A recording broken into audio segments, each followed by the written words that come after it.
Warning, this podcast contains heavy spoilers for not just one movie, but entire franchises. We highly recommend going and watching these movies before listening to us as a companion piece that stitches all the timelines into one creepy, crime-ridden story. There will be no more spoiler warnings. We do not break character. After this, there is no turning back. You've been warned. Hit the music. You are talking about the nonsensical ravings of a lunatic mind. It's alive! It's alive! It's alive!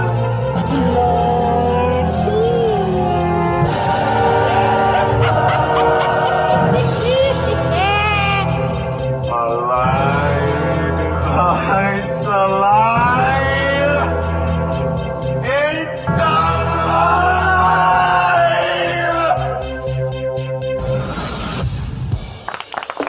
Amy, why does Santa always come through the chimney? Is it about his son? No, because he knows better than to try the back door.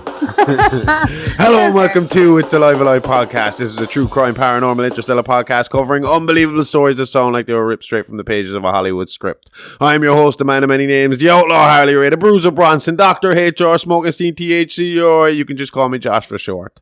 And with me as always is my very own Scream Queen, the perfect combination of beauty and brains, the bride, the Smokenstein, the India Hardy, expert, the guts and gore, the gorgeous and sexy Amy Rose. Hi.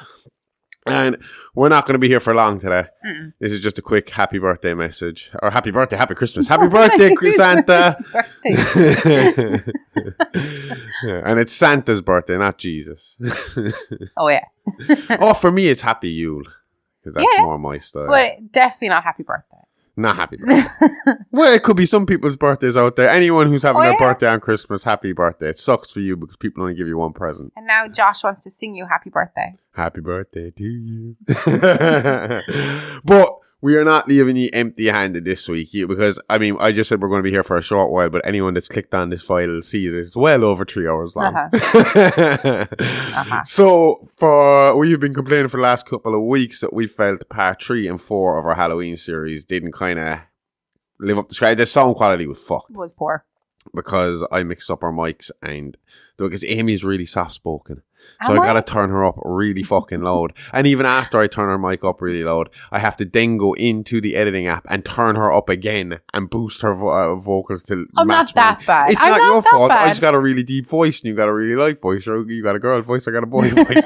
And then my voice is really fucking loud and I got turning me down. But I mixed up our mics. Okay. And my mic got turned up to the max and yours got turned down. And I think I must have been rushing that week to try and get the episode up. So I didn't really proof listen to it and then threw it up.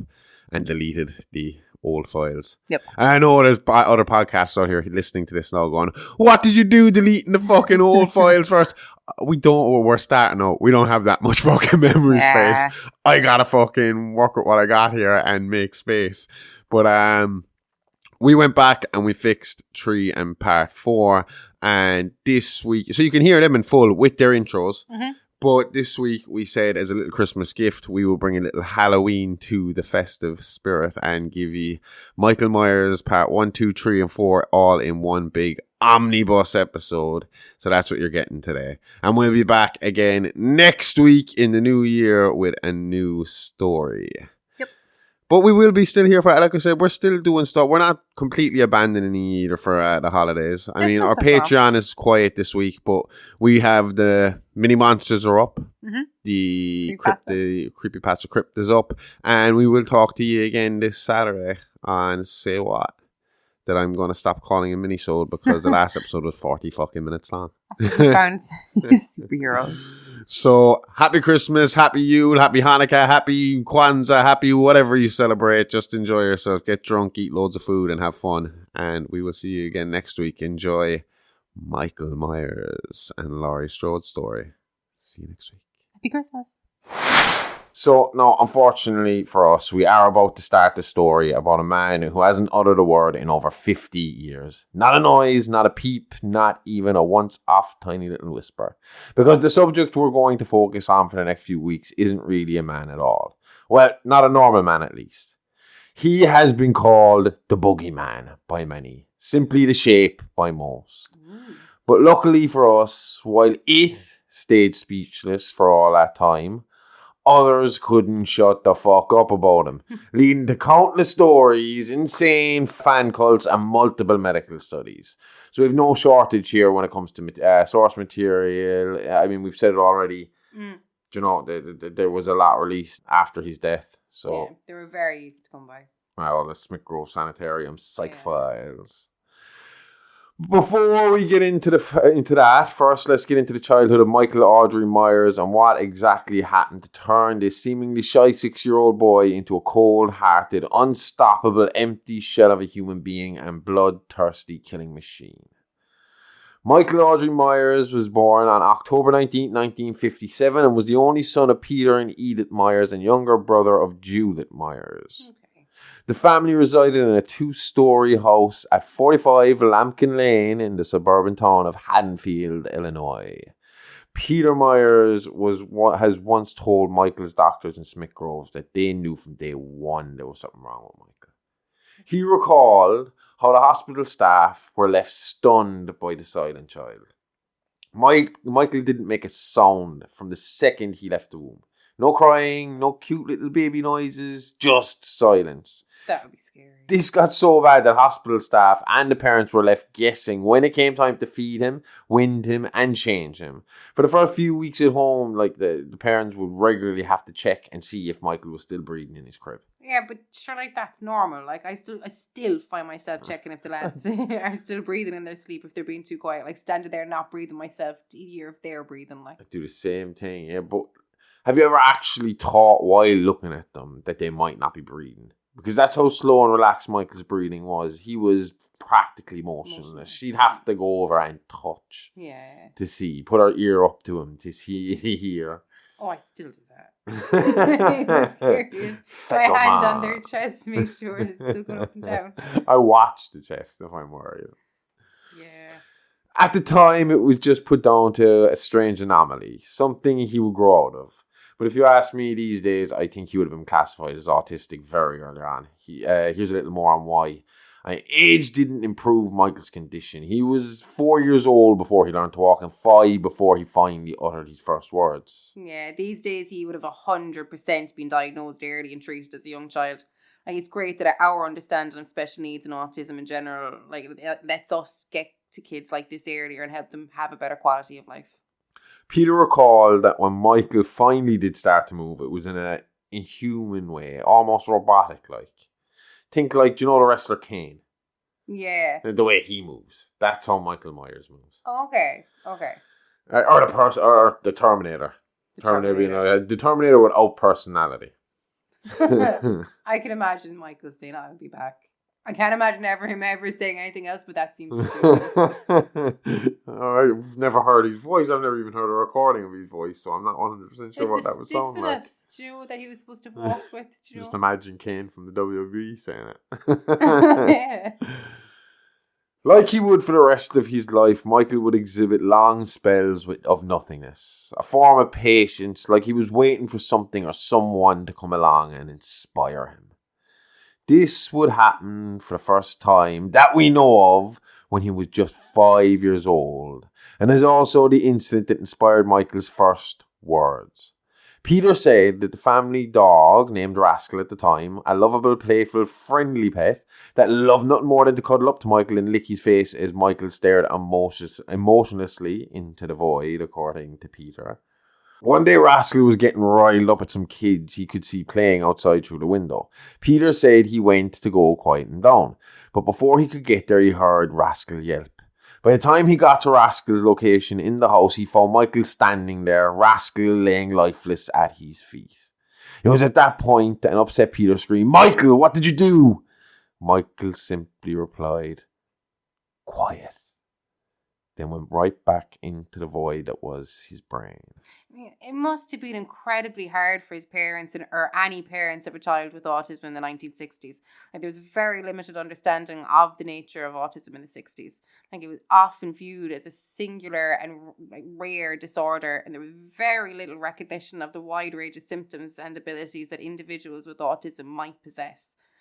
As a result of that, there was a huge lack of appropriate services, and institutionalization was all too common.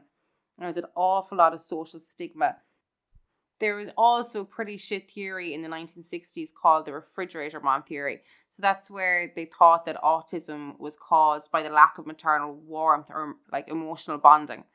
So it was often like blamed on the mother as well. I think that's fucking awful. So that's kind of like, you know, Egeen kind of situation. They're saying Egeen might be the way he was because of the mother being so attached to him. It was what they're saying, like this is the cause of autism. Is that kind of attachment. That's what they thought in the 1960s, which was an awful thing to put in the mother. Yeah, do you know, as in there's too much mom guilt as it is. Come here. There's a lot of views on that side of on sex in general in the 1960s that are they didn't age well. Over the next year, they could see Micheal become more and more withdrawn. He didn't have friends in school and kept to himself, possibly living in his own little kind of fantasy world in his head. And there's actually a study being conducted by the University of Arizona to see how deeply like fantasy warps the serial killer's mind. They're actually studying it's 9 cases of 14 to 18-year-olds who have clinically significant fantasies of becoming serial killers. So it's attempting to see if they can spot potential killers based on the potency of sadistic fantasies of teenage boys and to see if there's any way to interrupt the link between like fantasy and action. So like, do you know when a serial killer goes to kill, there's like 6 stages.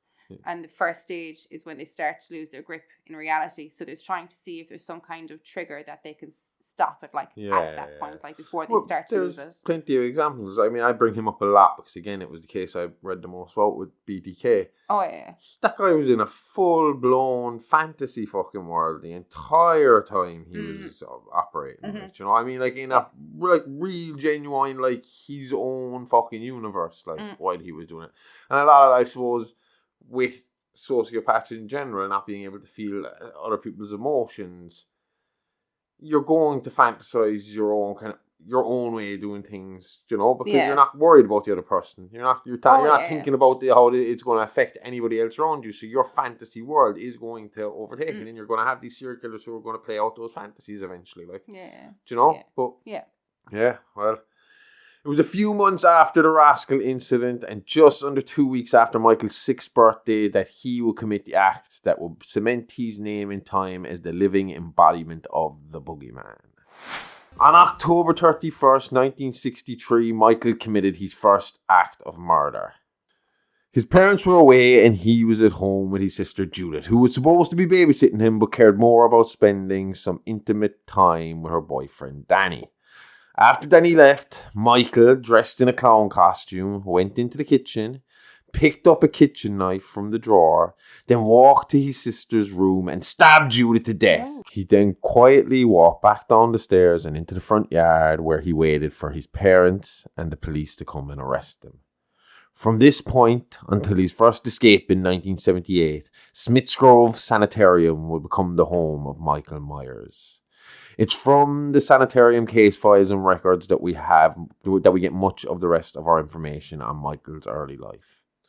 Now, the next portion of our show will be like transcripts and notes from sessions with our meetings about Michael, along with doctors' notes about Michael. A good portion of these notes coming from his primary doctors over the year, and a man that we would eventually become his legal guardian, Dr. Samuel Loomis.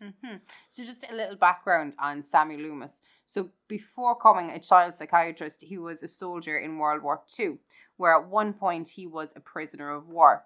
And after the war, he attended college to earn his doctorate in child psychology. And it was around that point in his life that he met Elizabeth Worthington at a party in London. So the two of them apparently smiled at a party in London, and the rest is history. They would eventually become very good friends.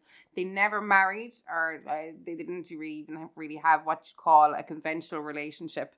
Apparently, Loomis was too wrapped up in his work to commit time to his own personal relationships, but they did have a son together named David. Okay. Yeah, well, I mean, I know the way he was about Michael Myers, so I can't imagine his primary. That was his life's work. In 1957, Elizabeth pleaded with Loomis to stay with her in England, but he felt that he belonged in the States. And as he left, he chose not to hug her, as he thought it would be misleading and could imply that there was a chance of more commitment and love between them. So I kind of get the feeling that he was actually kind of a bit cold. You think Loomis was a bit cold? Yeah. Yeah, I think that maybe Michael was a bit more of a not like it was more like a labor of love. I don't know what I a labor feel of love like kind of what Michael might have became for him is like, do you know Colin Robinson on What We Do in the Shadows? An energy vampire. I think he fucking just sucked all the positivity out of Loomis, and you know the harder Loomis found the more it dawned on Loomis that he couldn't fix Michael.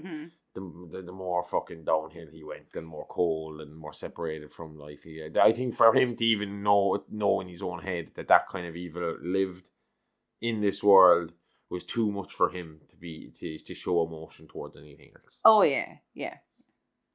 I would just say though, if Michael Myers was an energy vampire, he'd be like, you know, Colin Robinson's like idol, not even having to say a word, but be able to drain everybody's energy, just like walk into a room, done. I suppose it's like the Monsters Inc. argument there, isn't it? Are you gonna get your monster energy from laughter or scaring? Colin Robinson is, you're gonna scare the living fucking energy out of him, or are you just gonna bore the energy out of him? So there's little known about David Loomis other than he went into the family business, following in his father's footsteps to become a psychiatrist. So from what I can see from my research, the father and son were pretty estranged, and David harbored a lot of resentment for being put second to Michael Myers all his life, which is completely 100% understandable. Yeah. I mean, like, David, he didn't even visit Loomis on his deathbed. I mean, I haven't gotten this far into it yet, but I'm pretty sure there are multiple quotes I read in case files and newspapers and stuff like that of Loomis saying, although he was felt strongly that Michael should pretty much just be put down like a rabid dog, that Michael was like a son to him, even without them ever speaking properly. That John Michael was like a son to him, and then here's his son who's a doctor following in your footsteps, wanting you to be in your life. And then on the other side, that Joe Michael came to him at 6. Yeah. There is a lot of room for kind of like, you know, I know Michael couldn't really bond, maybe, but I mean, he wasn't the bonding type, but unless he wanted to bond you to a wall with a knife. Oh yeah. So Loomis died in 1996 from complications of heart failure following a heart valve replacement surgery, and his body was cremated. So Loomis was a driven and goal-minded man, but he was also a very strict and no-nonsense man. He demanded answers when he wanted them. So at the time, he had a softer side when dealing with those who he could relate to, and to those who understood what he wanted, but you did not want to tick him off. Sounds like a great man. And I wouldn't mind softer side to people he related to. He had a softer side to a child like Michael, so I mean, yeah. He related, well, maybe coming from being a prisoner of war in World War II. Holy shit! He related to Michael being trapped in a place. You know, Michael's trapped in his head. That's true. And you know, he can't get out, and he's got this rage and anger. Maybe being a prisoner of war, World War II, which would have been at the time the most horrific thing to fucking happen in the world. Yeah. You know, cause nuclear fucking warfare to be brought upon the fucking world. Maybe he was relating to him in that sense. You know. Maybe. How many of his sisters did Loomis kill? Fair point. But that's just it. He sounds like a great man. One could argue that Michael's treatment at the hands of Sam Loomis only worked to further Michael's condition, though. In his 15 years treating him, Michael only fell further and further into his catatonic state. What we'll do now is kind of go through case files and notes, and we can discuss as we go along. But like, what I mean when I say about like his treatment, it's almost like I'll talk about it a lot more later on. But when doctors thought they were getting through to Michael and they were treating Michael, Michael was really the one baiting you in. Okay. Michael is smarter than what he leads on. Yeah. Just because he's quiet does not mean that he's empty up there. Okay. You know? Yeah. So again, the next section covers all of Michael's first day at the sanitarium up until his escape and killing spree in 1978. There are sections of time where there's no info, but that's just because nothing happened and there was just nothing noteworthy to take down. There was occasions where Loomis was dismissed as his primary doctor, brought back, and then due to Michael's catatonic state, you know, there was nothing to take note of.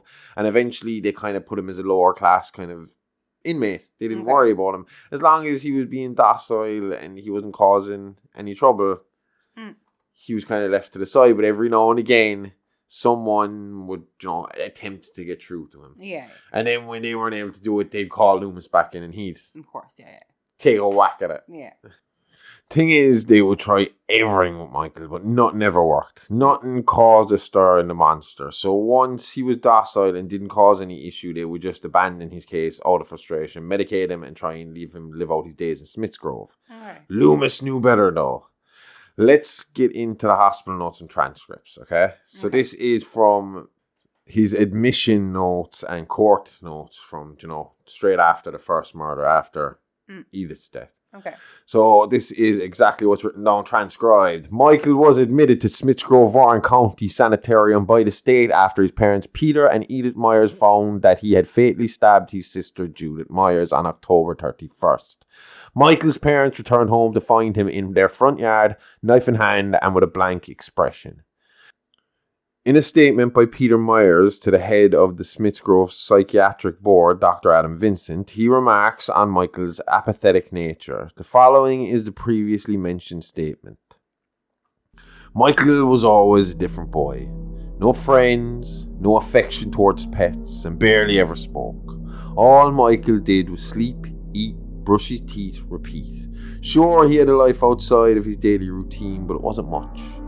Kids at school would pick on him, and I even saw it when I dropped him off at school.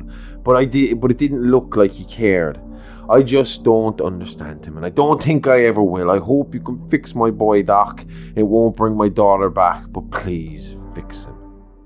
Upon arrival at Smiths Grove, Michael was immediately seen by Dr. Adam Vincent. Dr. Vincent attempted to conduct an interview with Michael, but Myers simply would not speak. The following is a transcript from the failed interview. Start. Dr. Vincent. My name is Dr. Adam Vincent. The date is November 1st, 1963, and I am joined by a newcomer, Michael Audrey Myers. He is a 6-year-old and was admitted to Smiths Grove by the state after murdering his sister with a large knife. Now that we have all of that out of the way, how are you, Michael? Myers, silent. Dr. Vincent, do you feel bad for doing what you did? Myers, silent. Dr. Vincent, your father told me you were quiet, but I didn't know you were this quiet. Haha. Myers, silent. Dr. Vincent, patient appears to be severely withdrawn, his eyes only staring forward and with no movement whatsoever. Sorry about that, Michael. I have to record this little talk we're having, but you know what? It would be an even better talk if you'd say something to me. Myers, silent. Dr. Vincent, fine, how about this? Why did you kill Judith, Michael?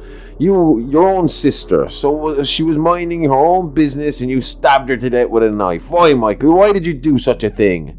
Myers turns to face the wall.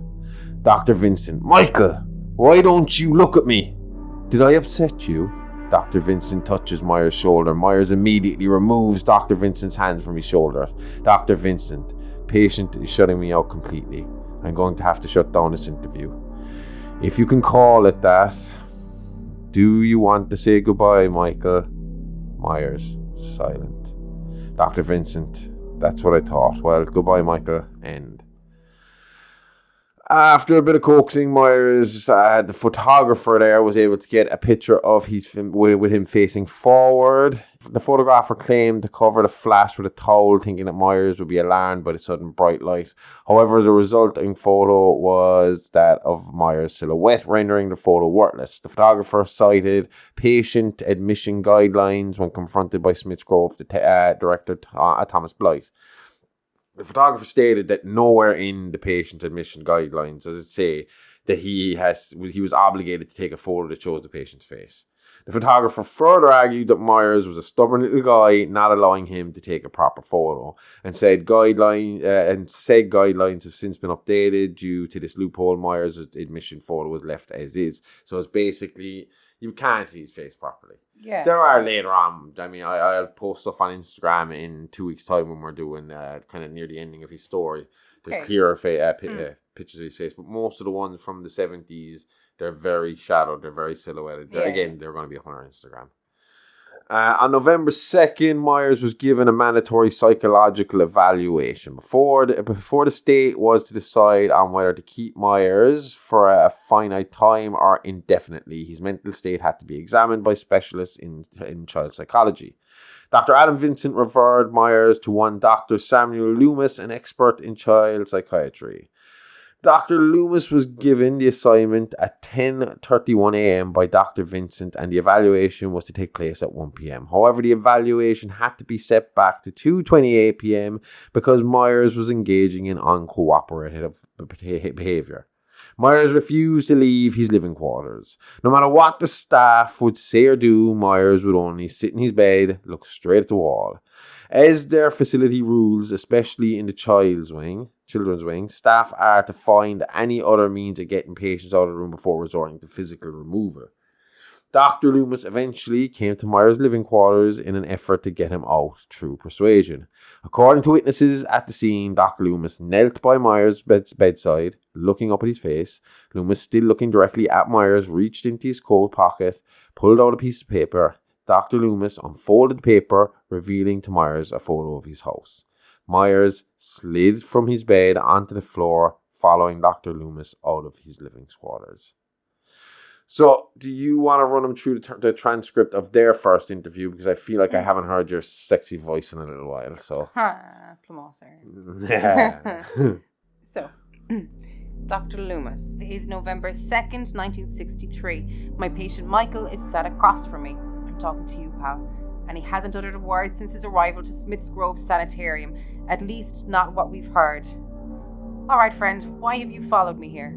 Myers, silent. Could it be because I showed you a photo of your home? Do you want to go home, friend? Home. Ah, see? You can speak to me, Michael. I won't bite. Why are you here? Judith. Judith. What do you remember about Judith? Sister. Indeed, Michael. Indeed, you're doing very well. Since you're doing so well at answering my questions, I think you deserve a reward. How about a candy, Michael? Here, take it. Myers hesitates, waits, slowly reaches out to retrieve candy. There you go. Go on, eat it. It's cherry. Myers, motionless, silent. Well, you can eat it whenever you feel like. Now let's talk. What happened to Judith? Do you want to talk about that, Michael? Myers, silent. You won't get into any trouble. Myers, silent. Right. Let's move on then. You were trick-or-treating, right? How much candy did you get? Was it any good? Or just tons of apple that old geezers like myself hand out? Myers, Judith. Well, what about her, Michael? Alone. Was she alone? Me. Why were you alone? Myers, silent. Was she meant to be babysitting you, Michael? Judith. Yes, Michael, Judith. Silence. How do you feel about Judith? What? How do you feel about Judith, Michael? Was she nice to you? Maybe a bit mean like my sister was. Feel? Yes, Michael, how do you feel about Judith? Myers, silent. Do you know what feel means, Michael? Myers, silent. To feel is normal, Michael. We all feel, in some way or another. Myers, silent. We all get happy, sad, angry, so on and so forth. Do you ever get angry, Michael? Myers, hangs head. Do you ever get sad? Myers, silent. Do you ever get happy? Myers, silent. I see. Your silence speaks much louder than your words, Michael. Would you like me to explain feelings to you? Myers raises head. All right, well, feelings are what make people happy, sad, or angry. Right now, I'm happy to be with you, but I'm mad that you don't know what feelings are. Do you feel anything like happy, sad, or angry right now, Michael? Myers, silent. Oh, Michael, how confused you must be in this world. You know, I once met a little boy not much older than yourself who didn't know what feelings were. I taught him the idea, how to understand what people are feeling and so on. Do you want me to begin teaching you too, Michael?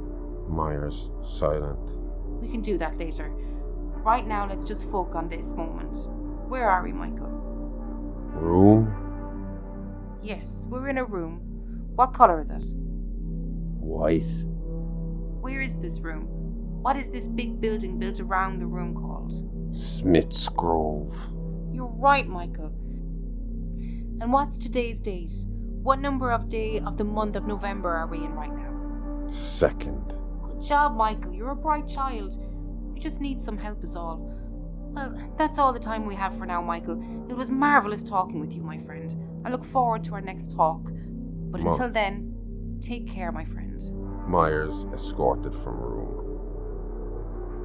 Michael seems to be experiencing the classic symptoms of childhood psychopathy. No emotion, no understanding of right or wrong, no moral compass. Michael, as distant as he may seem, is very much lucid, very much aware of his surroundings. It would appear that all he does is listen, watch, learn. If his father's statement is accurate, I would say that Michael could even be experiencing obsessive compulsions. We'll see where this leads us, but for now I would advise holding on to him until we can figure out why he murdered his sister. End. So first impressions here. He seems to be empty as a human, just a shell, but there are small signs of something being in there. In these early stages, Loomis does manage to get the odd response out of Michael, and he does become almost like his master in a sense of comparing like Michael as a vicious dog, He did as Loomis told him. He's very optimistic here. Like, he really thought he could save Michael. I wonder if he'd given up sooner. Would he have given up sooner if he'd realised how much of his life it would end up consuming? The transcripts generally continue on like this for a while, with Loomis trying to get reactions from Michael through various different methods. One of the first methods he attempted was the crayons and colouring book. So Loomis brought in what he taught Michael was a present. So it was like a colouring book, just an empty colouring pad, a notepad, and crayons. And basically left them off with that, Yeah. And in their next session, he wanted to see what he had drawn, and they were going to look through it. Yeah. So the first drawing was just a picture of a girl. Okay. Loomis says, very nice, lovely. Is that your sister Judith? Myers, as usual, silent. Yeah. Next one is a drawing of a family. So you have the mom, the dad, the sister, and the little boy. But the little boy was drawn in red, whereas the rest of the family were drawn in black. Okay.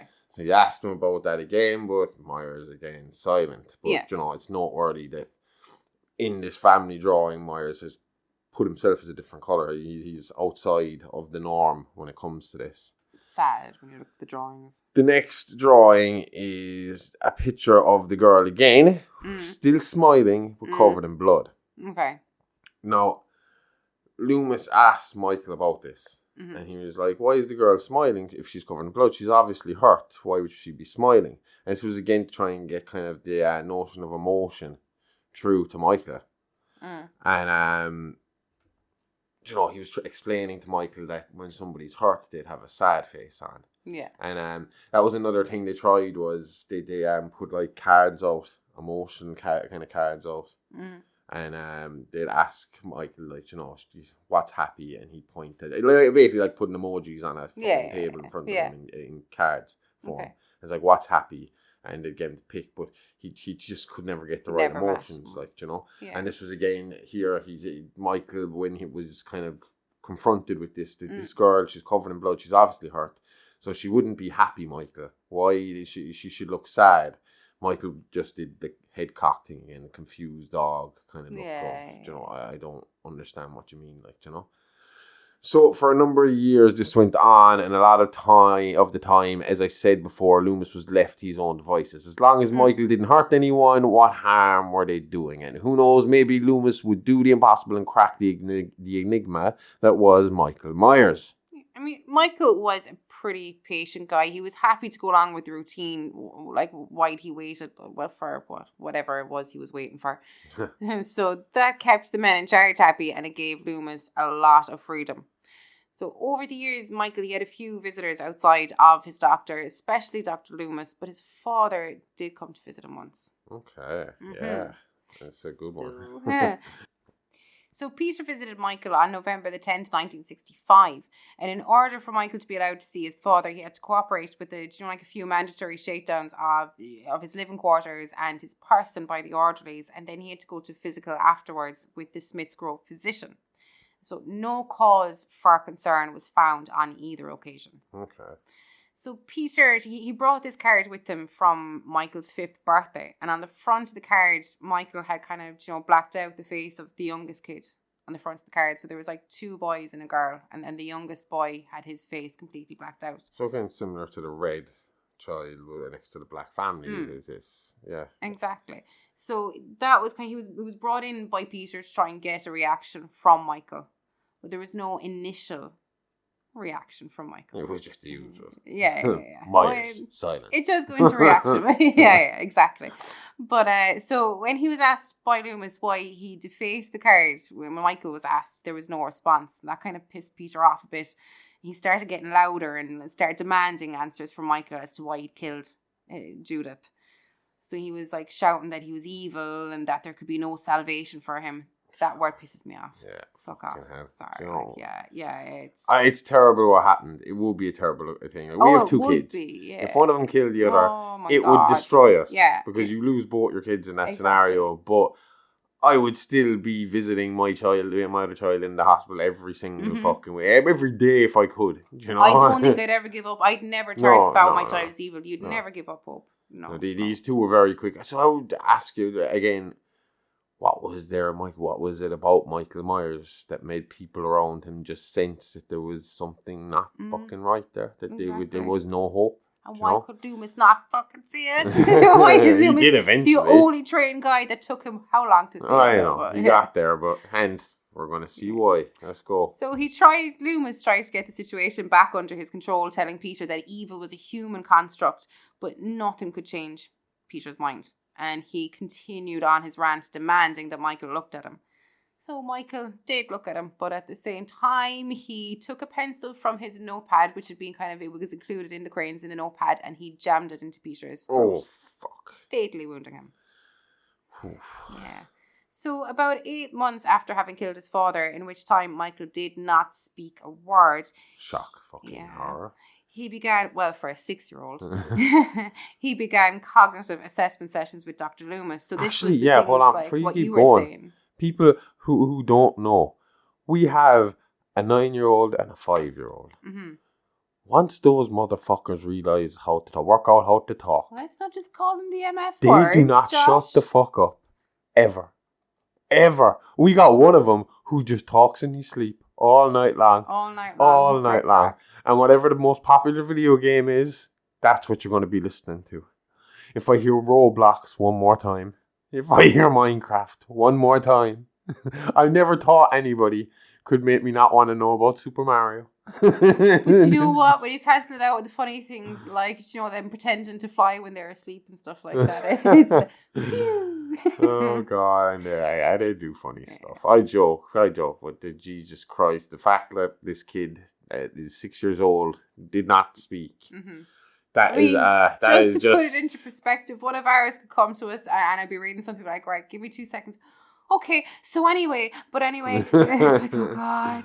So this is crazy that this kid isn't talking. But anyway, so 8 months. This was things, like the cognitive assessment sessions, that's things like what you went through, the happy faces. faces. Exactly, in the papers. And things like take him outside to play ball with them, just to try and kind of open him up a tiny bit. Get him moving, basically. Exactly. Hand-eye coordination, get your mind working. Yeah. And being inside, shut inside. The whole idea of taking him out to play ball was being shut inside. Obviously, it's a cabin fever. It's going to, So coming up to Michael's birthday on the 19th of October that year, Loomis noticed that Michael was becoming more and more withdrawn. So he also noted that obviously October was a complicated month for him. And in order to decide, to kind of make him up time even more, he decided to try and take him on an outing for his birthday.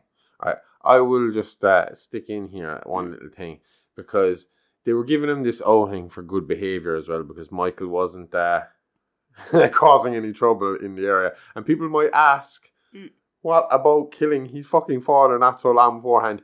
In the end, his father got the blame for that one.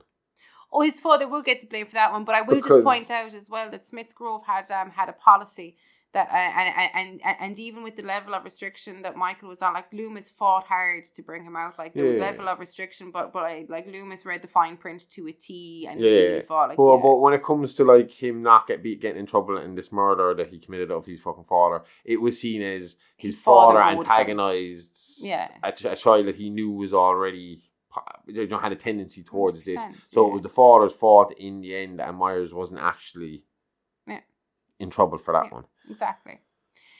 So as I said, like Smith's Grove, they had a special kind of ease of restrictions on special occasions, and kind of Michael's case wasn't any different. So in order to take him out, Loomis, he was going to need the permission from Edith Myers as Michael's legal guardian, which was easier said than done. If he thought what happened, he thought Peter was negative. Oh Christ! Like Edith thought that. At least he was there. Bonkers. At least he went to the hospital to make an attempt to get through to Michael and see how Edith deals with the situation. And she made her feelings very clear about him wanting to take Michael out, and she went so far as to sign over her guardianship to Loomis. So she just got rid of the child. She wanted you want to take him out? No problem. She was done with him. No, in her defense, he had annihilated her whole fucking family. He had basically killed her daughter, killed her husband, and I mean their relationship was already fucked after the murder of Edith. And he had taken himself out of the equation by being locked up and being so vacant and emotionless. So now this woman who had the American nuclear family, a boy, a girl, a house, a husband, has fucking nothing, and it's all through this really tragic, crazy fucking situation. Like, this child that they knew from day one there was something wrong with it. There was something empty about it. There was something not quite fucking right. Yeah. So as Michael's legal guardian, Loomis signed off on the excursion, and on October 19th, on his birthday, Michael was once again shaken down, and Dr. Loomis's car was also inspected.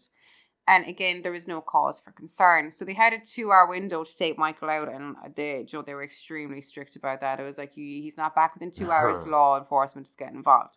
You wish they were that strict about all this in 70-fucking-8 when we get to that, All right. So it all started to go well, and Michael even uttered a few words to Loomis. So when Loomis asked Michael about where he'd like to go, Michael said, home. Hey. Yeah, so obviously that not being an option, Loomis started to kind of converse about him about where they should go. So we're passing a costume shop, and when Loomis kind of sees that, he kind of caught Michael's attention with a clown costume. Which is what Michael was wearing the night he murdered Edith. Which, if I was Loomis, I wouldn't be bringing him to go get a clown costume. Again, the trained man here. So while they were stopped at a crosswalk going to the costume shop, and Loomis, he was explaining to Michael where crosswalks are for, and the pedestrians crossing, and we let them cross because cars might hit them. And next thing, Michael, now obviously his feet didn't reach the pedal, but he grabbed the steering wheel. He made an attempt. Loomis kind of coughed, and he was like, he asked him, he was like, Michael, are you trying to drive the car with all these people in front? And that's, he was like, you know what, bringing you home. What else could he do? And that's it. Yeah. Like, and we've spoken about his positivity towards trying to rehabilitate Michael. That at this point we see an end to that. So after the incident in the car and the death of Peter, Dr. Loomis was seriously beginning to question his ability to reach Michael at any level. But before he could decide on his next course of action was taken for him, and he was let go from Smith's Grove, ultimately stopping him from officially treating Michael anymore. He was fired instead of reassigned the case because investigation had shown that the pencil that Michael had used to kill Peter was a gift from Dr. Loomis with the crayons. The higher-up believed that Loomis had become too close to Michael, too familiar and forgetting sometimes about procedure and official guidelines.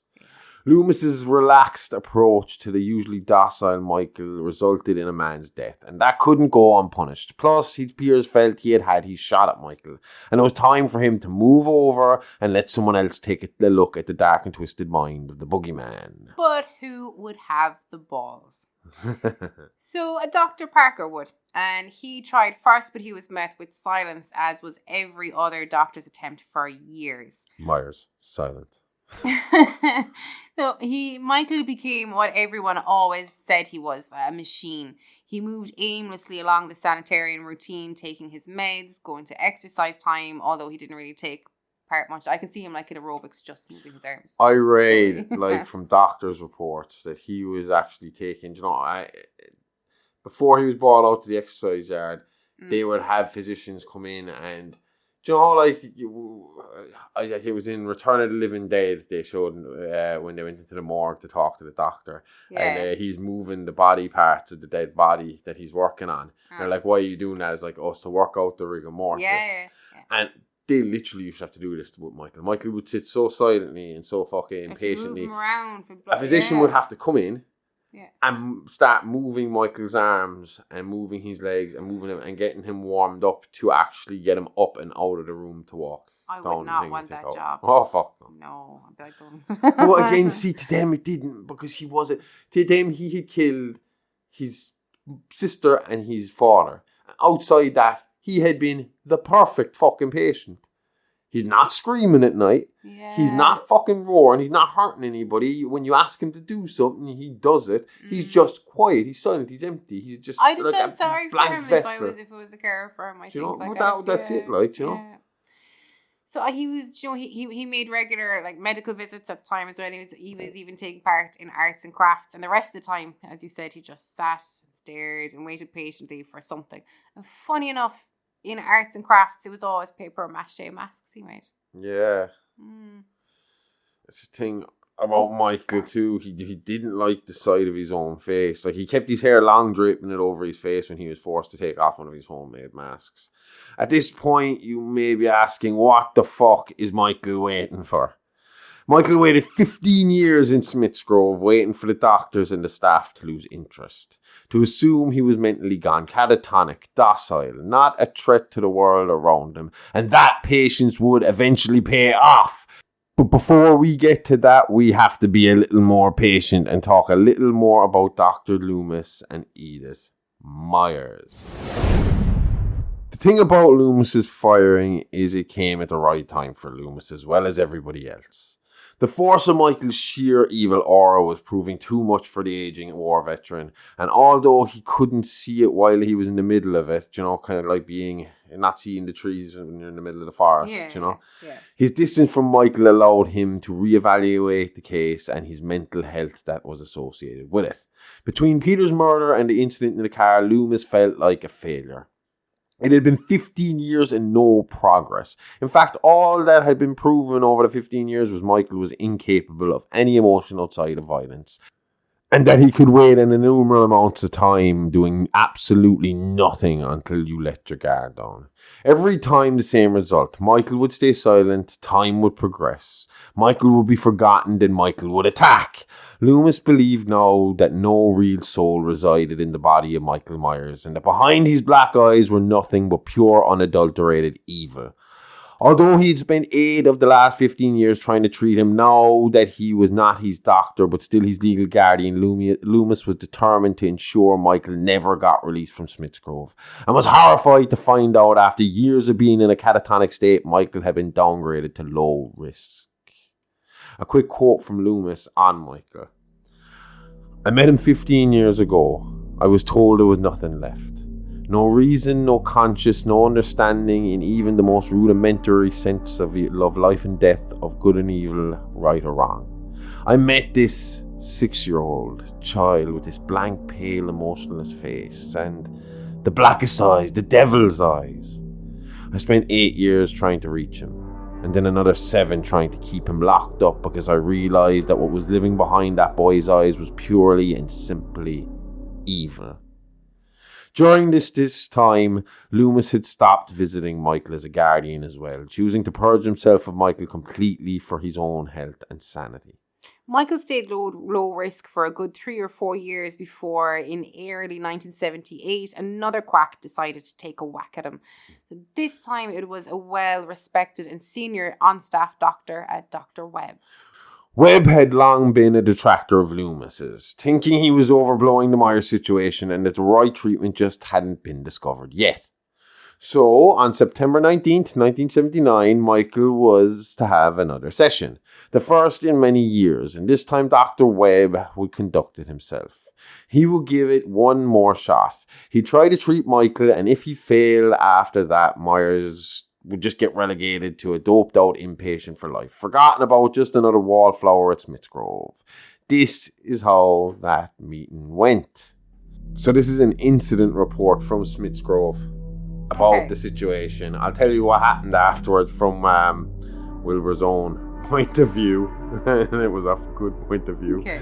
But we'll get there. George Wilbur was alerted... No, sorry, not Wilbur, but the Webb's point of view. George Wilbur was alerted to a scuffle in the room when he heard a loud, repetitive banging noise. Wilbur made entry to the room, immediately taking notice of an unconscious Jesse Webb. Webb was lying face down on a table, bleeding from the nose and snoring. Wilbur alerted the other 3 guards to the situation, closing in on the scene hastily. Michael Myers himself remained seated, simply staring at Webb's unconscious body with a cocked head and a blank expression. Wilbur drew his baton, eyes trained on Myers as Nicholas Castle positioned himself behind the patient. Castle prepared handcuffs as Wilbur ordered Myers to his feet with verbal commands. Myers was not compliant, prompting Richard Warlock to slowly close in on Myers from the left of him. Wilbur persistently ordered Myers to his feet, but to no avail. Warlock took Myers by surprise, grabbing his left arm and attempting to put the patient on the floor. Myers, still staring at Webb, rose from his seat. The sudden movement prompted Wilbur to rush towards Myers in an attempt to subdue him. Castle rushed Myers from behind, placing him in a body lock, while Wilbur and Warlock locked onto his arms. Donald Shanks stood by, watching out for any signs of struggle. Warlock and Wilbur placed Myers' arms behind his back, prompting Castle to release the body lock and place the patient in handcuffs. Myers did not resist the process, but was stiff and difficult to maneuver. After Myers was secured, Castle attempted to escort the patient from the room by pushing him to his back. Wilbur and Warlock kept a firm grip of Myers' arms, leading him to the exit. Myers walked slowly, not affected by the pressure applied by Castle. Shanks, certain that the situation was under control, attended to Webb, who was beginning to return to consciousness. Webb appeared to be confused, fearful, and uncertain of his surroundings. Webb complained of a blaring noise, which was the sound of the facility's emergency sirens. Approximately 2 minutes after Myers had escorted from the room, facility staff, who had not accounted for this report, notified Shanks that they had called an ambulance. Jesse Webb was taken to Haddonfield Memorial Hospital via ambulance. Webb was diagnosed with a severe concussion, a broken nose, and a fractured jaw.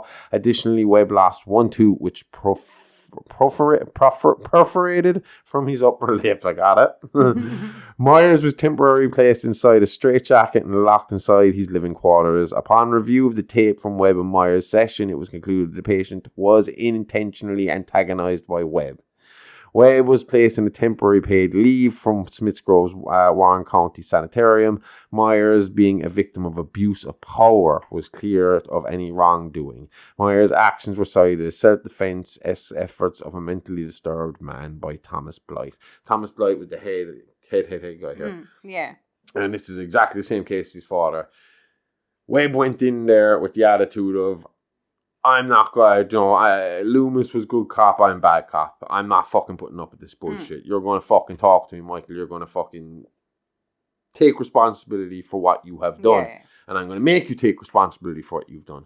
And he kind of started leaning into Michael and getting close to Michael's face and kind of making vague threats, apparently. Okay. It is kind of what the tape showed. It looked like he would be in a threatening manner talking to him. Okay. So you can only assume he's probably telling Michael stuff like, oh, you're right, well, I'm going to take your privileges away. You're not going to or I'll take your masks away from that. Because that was something he was very touchy about. Like we said, Michael always said that Michael had the mask on, unless a superior forced him to take it off, in which case then the hair just draped over his face. You know? Yeah. So anyway, Webb got too close and the footage showed that Michael, because that was the thing, Myers was slow. Myers moved slowly. Yeah. Myers had to be fucking warmed up to go outside. Yeah. But when Myers attacks, it is as quick as a fucking cat. This guy got too close to Myers, and 1 second he's whispering in Myers' ears, and next minute his head is being repeatedly smashed into his desk. Over and over and over and over and over and over again. Yeah. Do you know? Violently. Yeah. And it was quick. They said you could... obviously, it's the 70s, so the video camera footage wouldn't have been the best. Grainy. They said it would just blur. Just blur, blur, blur, blur, blur, blur, blur. His hand moving so quick. This incident prompted Dr. Webb to once again contact Sam Loomis, this time hat in hand, ready to be the bigger man and admit his failings and foolishness in not heeding Sam's warnings. The two decided then that the only answer to the Michael Myers conundrum was max security for life, or to be put down and destroyed like a vicious, bloodthirsty dog. The law made that easy, an easy decision to make. Yeah. So you're not allowed to fucking kill Michael. No. Put him in max. Lock him up. And from that, the wheels were put in motion to have Myers transferred out of Smith's Grove to a max security prison with a super secure psych ward. Loomis would even deliver him there himself, but before he was to go, Michael had to have one last visitor to Smith's Grove, someone he hadn't seen in over a decade. Edith Myers had come to say goodbye, to find some closure before the last surviving member of her family was locked away in a dungeon, never to be heard of again. Or at least that's what the staff at Smith's Grove thought. Ooh, okay. So Edith came, very, very similar story here to Peter. But they have her behind glass. This is more of a kind of like you see in movies where Michael is at one side of glass, she's the other. Pane of glass, But obviously instead of the phone, because Michael isn't going to sit there and hold a phone to his face. Do you know? They had the little dots and the holes and the perspex glass. And they're talking, and she's doing the exact same thing as Peter's doing, and it's why? Why, Michael? Why? Okay. Do you know, give me a reason. You owe me a reason. You're about to leave. This is it. We're done. I need closure. I need this to be over. And she's constantly getting riled up, and she's getting worse and worse and worse. So, like, you know, like we're saying again, Peter was antagonizing him. She wasn't antagonizing him. She was just getting hysterical. Okay. And next thing, she pulled out a gun. Ooh, okay. And she starts pointing it at Michael. And she's threatening to fucking shoot. Yeah. And the security come down her as quick as they can, but they're pointing the gun at her now. She's pointing the gun at Michael. They're telling her, you know, put the gun down, put the gun down, put the gun down. She took a shot. It's bulletproof fucking glass. So hits the fucking thing. Ricochets, kind of grazes at kind of one of the cops out of the security. So they have to take a warning shot at her. Yeah. She takes another shot. They shoot her. She's down. She takes another shot at Ricochet's back and hits her in the chest. So she is pretty fucking well bad. And Michael is taken away back to his the cell, and ambulance is called for Edith Myers. So obviously, sometime later, she passed away from those injuries. But that was her last visit with Michael. She did not think she needed to be locked up, Max. She wanted him gone. She thought she just thought he was unnatural evil, needed to be purged from this earth now. There was no point in keeping him, like, you know. So Loomis was the one to give Michael the news once Edith officially passed away on October 29, 1978. As expected, Michael gave no reaction. Myers, silent. It was here Loomis informed Michael of his upcoming transfer the next day and assured him he would come along to help with the transition. He then told Michael that once this job was done, he would have to say goodbye permanently, so as to let him live his life while he still could before he became completely corrupted by the evil that was the Shape. Loomis said his goodbyes and left, planning to come back for Michael the next evening and hoping to have Myers miles away from Haddonfield before the 31st and the anniversary that haunted his mind so badly. Loomis decided to take Michael by night, avoiding any unnecessary outside contact if at all possible. But as he and Nurse Marion Chambers made their way to Smith's Grove that night to pick Michael up for transfer, mayhem was taking place inside the walls of the hospital. Michael was known for his inhumane strength. Farmer strong, I believe we call it here in Ireland. Some man for one man. Oh yeah, there's like this short story about they tested this and they had him picking up like the kettlebells. And each time he'd pick it up, no problem. Like the doctor would say, there was no arch in his back, there was no struggling, no feel. And you know, they constantly up, and it was, you know, first it was 5 kg, 10 kg, 20 kg, 30 kg. But that Michael was, you know, first he dropped them. Okay. And then when the doctor said, okay, don't drop them again, they could do damage, the next time he placed them down gently. And then the third time when he had the heaviest ones, I think they were 30 kg, he was right next to the doctor, and he fucking like launched them down, like dropping them but throwing them at the same time, barely missing the doctor, like kind of grazing the doctor and almost fucking injuring him. So like he was strong. They knew he was strong. Oh yeah. So as the hospital orderlies opened the doors to his cell to prepare him for transfer, Michael struck, and the usually slow tamed animal, like I said, was moving like Speedy Gonzales on meth. Like I said, when this white guy wanted to go, he moved quick. Yeah. Michael snapped the first orderly's neck and then smashed the second's face into the wall until there was nothing left but a mangled, blood-shattered skull. Remember too, this is not max security, and Michael was perceived to be docile and not directly provoked. Provoked. As the rest of the hospital staff ran in fear, Michael moved from cell to cell, unlocking each door as he went. He then opened the front doors of the building and left them all free to roam the hospital grounds. It wasn't long after this that Dr. Loomis and Nurse Chambers arrived at the sanitarium, and there they found every psychiatrist's worst nightmare. The inmates were now free and running the asylum. So he pulls up. It's night time, and Loomis said he can even remember Nurse Chambers heard him and saying, "This is odd. They don't usually let him roam free like this. It's piss and rain, so they shouldn't go anyway." And there's these guys walking around in pajamas, prison issue pajamas, are just walking the grounds of Grove Smith, fucking the campus. Yeah. No, they're still locked in by fencing. And Loomis gets out of the car, runs over to see what's going on, trying to get on the intercom. No one's answering. While this happens, one of the inmates, jumps on top of the car and starts smashing at the car with Nurse Chambers inside the car. Like, so this poor woman, she's freaking out. Scared, obviously, and the window smashes and the hand grabs at her and tries to pull her out. Yeah. She's freaking out. She's trying to get away from him. Gets to the other side. When she gets to the other side, the hand starts smashing at that fucking window. So she gets the fuck out of the car and starts running. Runs as fast as she can. Yeah. As soon as she's out of the car, this guy is in the car and drives off. This guy is Michael Audrey Myers.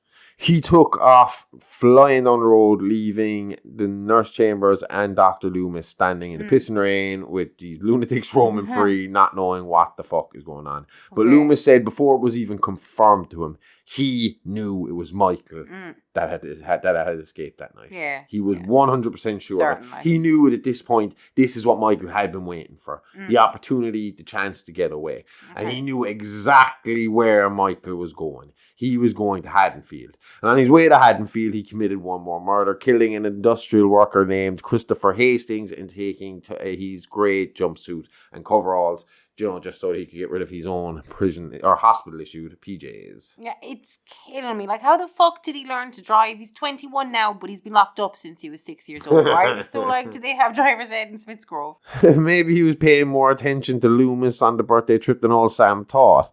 Although they thought he was almost catatonic, Loomis and quite a few other doctors were convinced Michael was actually a highly intelligent man, but then again, so was the Yule Kaczynski. Yeah. So he probably could have picked up the driving from just watching Loomis that day. I don't know. Honestly, who the fuck knows? It's Michael Myers. That's true. No one's broken into that mind yet, or will ever. So, I mean, in addition to getting the new trades, upon arriving in Haddonfield, Michael broke into a local hardware store, stealing only a butcher knife and a William Shatner mask, which he then turned inside out to wear, giving him a blank, ghostly, white expressionless face to cover whatever it was he felt he needed to cover up inside.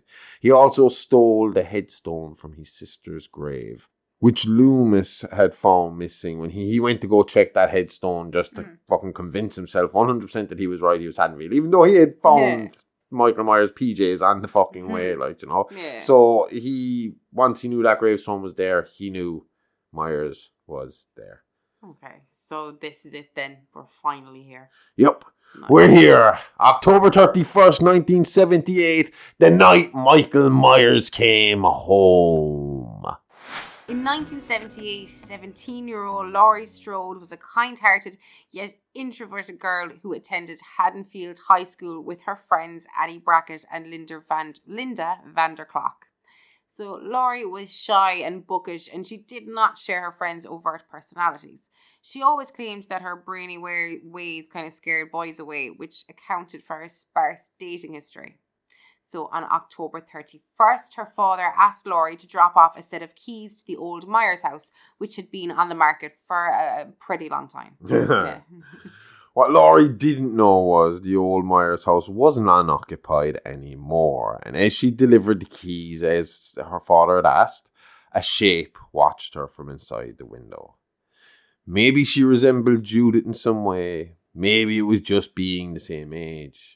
But the shape fixed his gaze on Laurie Strode, and the switch that flicked in his head in 1963 that told him he needed to annihilate his whole family flipped again, and now for apparently no reason at all, Laurie Strode and her circle of friends would be his new mission. Targets to rip through, toys to manipulate and play with. People play up like Micheal was inhuman, brainless, killing machine, but in reality, that could not be further from the truth. He manipulated and toyed with not just victims, but doctors, judges, psychological experts. He might not have shown much emotion to the outside world, but I promise you the gears in that engine were grinding constantly. He knew what he was doing and he enjoyed it. Even if it wasn't in a conventional, regular way of feeling enjoyment, he 100% took pleasure from his rage. So, I mean, like, once he had locked on Laurie at this point. And I want to get something out of the way before we go any further, okay? The events that happen here tonight kind of start sending Dr. Loomis down this strange fucking path. This really obsessive, fucked up path that we will get into a lot more next week. Okay. And he claims at some point that there was another Myers child. And that Micheal was the middle kid, and that there was a baby, and it was a daughter, and that Laurie Strode was the adopted child of the Myers family. Okay. Now, DNA test showed later that was false. But this is information that Loomis had come up with and all this stuff. So anybody that had heard that story before, that's bullshit. Okay. She happened to fucking be a girl around his sister's age who dropped keys at his house and one of the first teenagers he laid eyes on.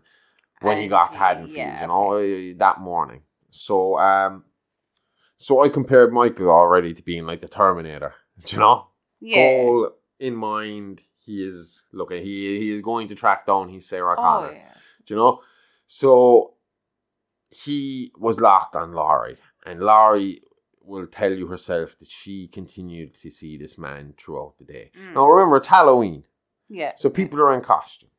And that could be kind of ignored. And she said the first time she noticed him, she said she was in class. And she was, as you do in school when you're a teenager, you're staring out the window. And she sees this station wagon and there's this man. And all she can see is that he's very pale. And he's staring at the school. And she looks over once, she sees him, she looks away. Obviously, she kind of realizes that very pale. Is he wearing a mask? She looks over again, he's still there. He is wearing a mask, he's still staring. Okay. She pays no attention. She just thinks it's a bit strange. She looks away again, and when she looks back in, he's gone. Car's gone. Everything's gone. Back. Later on that day, she is walking home with her friends, Linda and Annie, and the same station wagon starts driving up behind them. And Laurie points it out to the girls. It's like, shit, this guy, I saw him earlier on today. Annie apparently roared out something at him. I can't remember, something about speed kills or something like that. The car stopped. And they all kind of stood there kind of frozen, waiting to see what would happen. And according to Laurie, he just drove on. Okay. Then they were walking down the road even further and they got to Linda's house. Linda Vander Clock.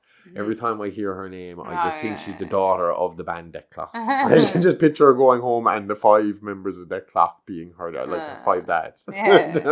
But anyway, they get to her house, she goes off inside, and then Laurie looks down and she sees the same guy, white mask, standing there, staring at her. Yeah. She turns to say it to Annie, and when she looks back, the man's gone again. So she thinks she's fucking losing her mind at this point, Yeah. But realistically, Micheal is following her, Okay. He's the way he's able to move. He's silent. He just zips in and all places.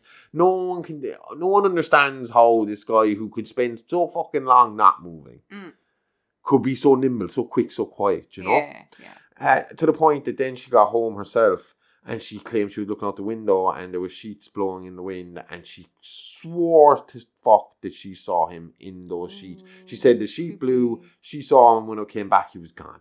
Now, again, your mind playing tricks on her, you don't know. You know yourself when you start getting a little paranoid, you start seeing things that aren't really there. Yeah. This guy was there. Whether he was there with the sheets, I don't know, but he was there the rest of the time. and he was watching. Anyway, like we were talking about earlier, Laurie wasn't exactly the super popular cheerleader type and didn't really have a date for the night. So Halloween night, she was going to be babysitting at Tommy Doyle's house. Meanwhile, Annie Brackett would be babysitting Lindsay Wallace across the street because her boyfriend, what's her boyfriend's name again? Can't remember. I think it's Paul. It's Paul. He was grounded for egging and fucking toilet paper in a house or something. So the girl's friend Linda was looking for somewhere to hook up with her boyfriend Bob Sims, and so the girls agreed that Annie would do Linda a favour and take Lindsay over to Laurie at the Doyle's residence. Yeah, but before that plan could be come into action, Annie's grounded boyfriend got early release from his house arrest, so Annie was now going to leave Laurie with all the kids and go collect her boyfriend Paul and join Linda and Bob for some good old-fashioned Christian fun. Sure. At least that's what my parents told me the 70s were like. Mm-hmm. Laurie, being the nice, good girl she was known to be, entertained the two kids with pumpkin carving and scary movies. But when time started to pass by and the Wallace home remained in darkness, Laurie began to worry. That's when Tommy looked out the window and let out a shriek. The boogeyman! The boogeyman! Laurie, convinced the scary movies and sugar had finally gotten too much for Tommy, ushered him away from the window. Finally, Laurie got through to Linda. But instead of talking, it sounded like Laurie had caught her in mid-coitus as Linda moaned and gasped for breath at the other end of the line. Laurie put up with it, but when Linda went silent and all she could hear on the line was breathing, heavy, deep, muffled breathing, she started to get a bit worried and decided she better call over just to make sure everything's okay, and check everything out. Okay. So remember now, this is the 70s. She got the two kids to just hang out at home and told them she'd be back in 2 seconds. She's only going across the road. This is the time when doors were left unlocked overnight. Nothing bad was expected to happen. The two kids just were to stay and watch TV. She was going to go over, check on her friends, make sure everything was okay because something strange was going on. So Laurie went on across the road.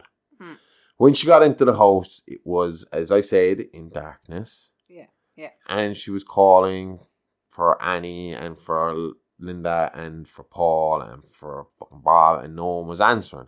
Okay. So she's starting to get a little worried. She's getting a bit fucking paranoid. She goes up the stairs.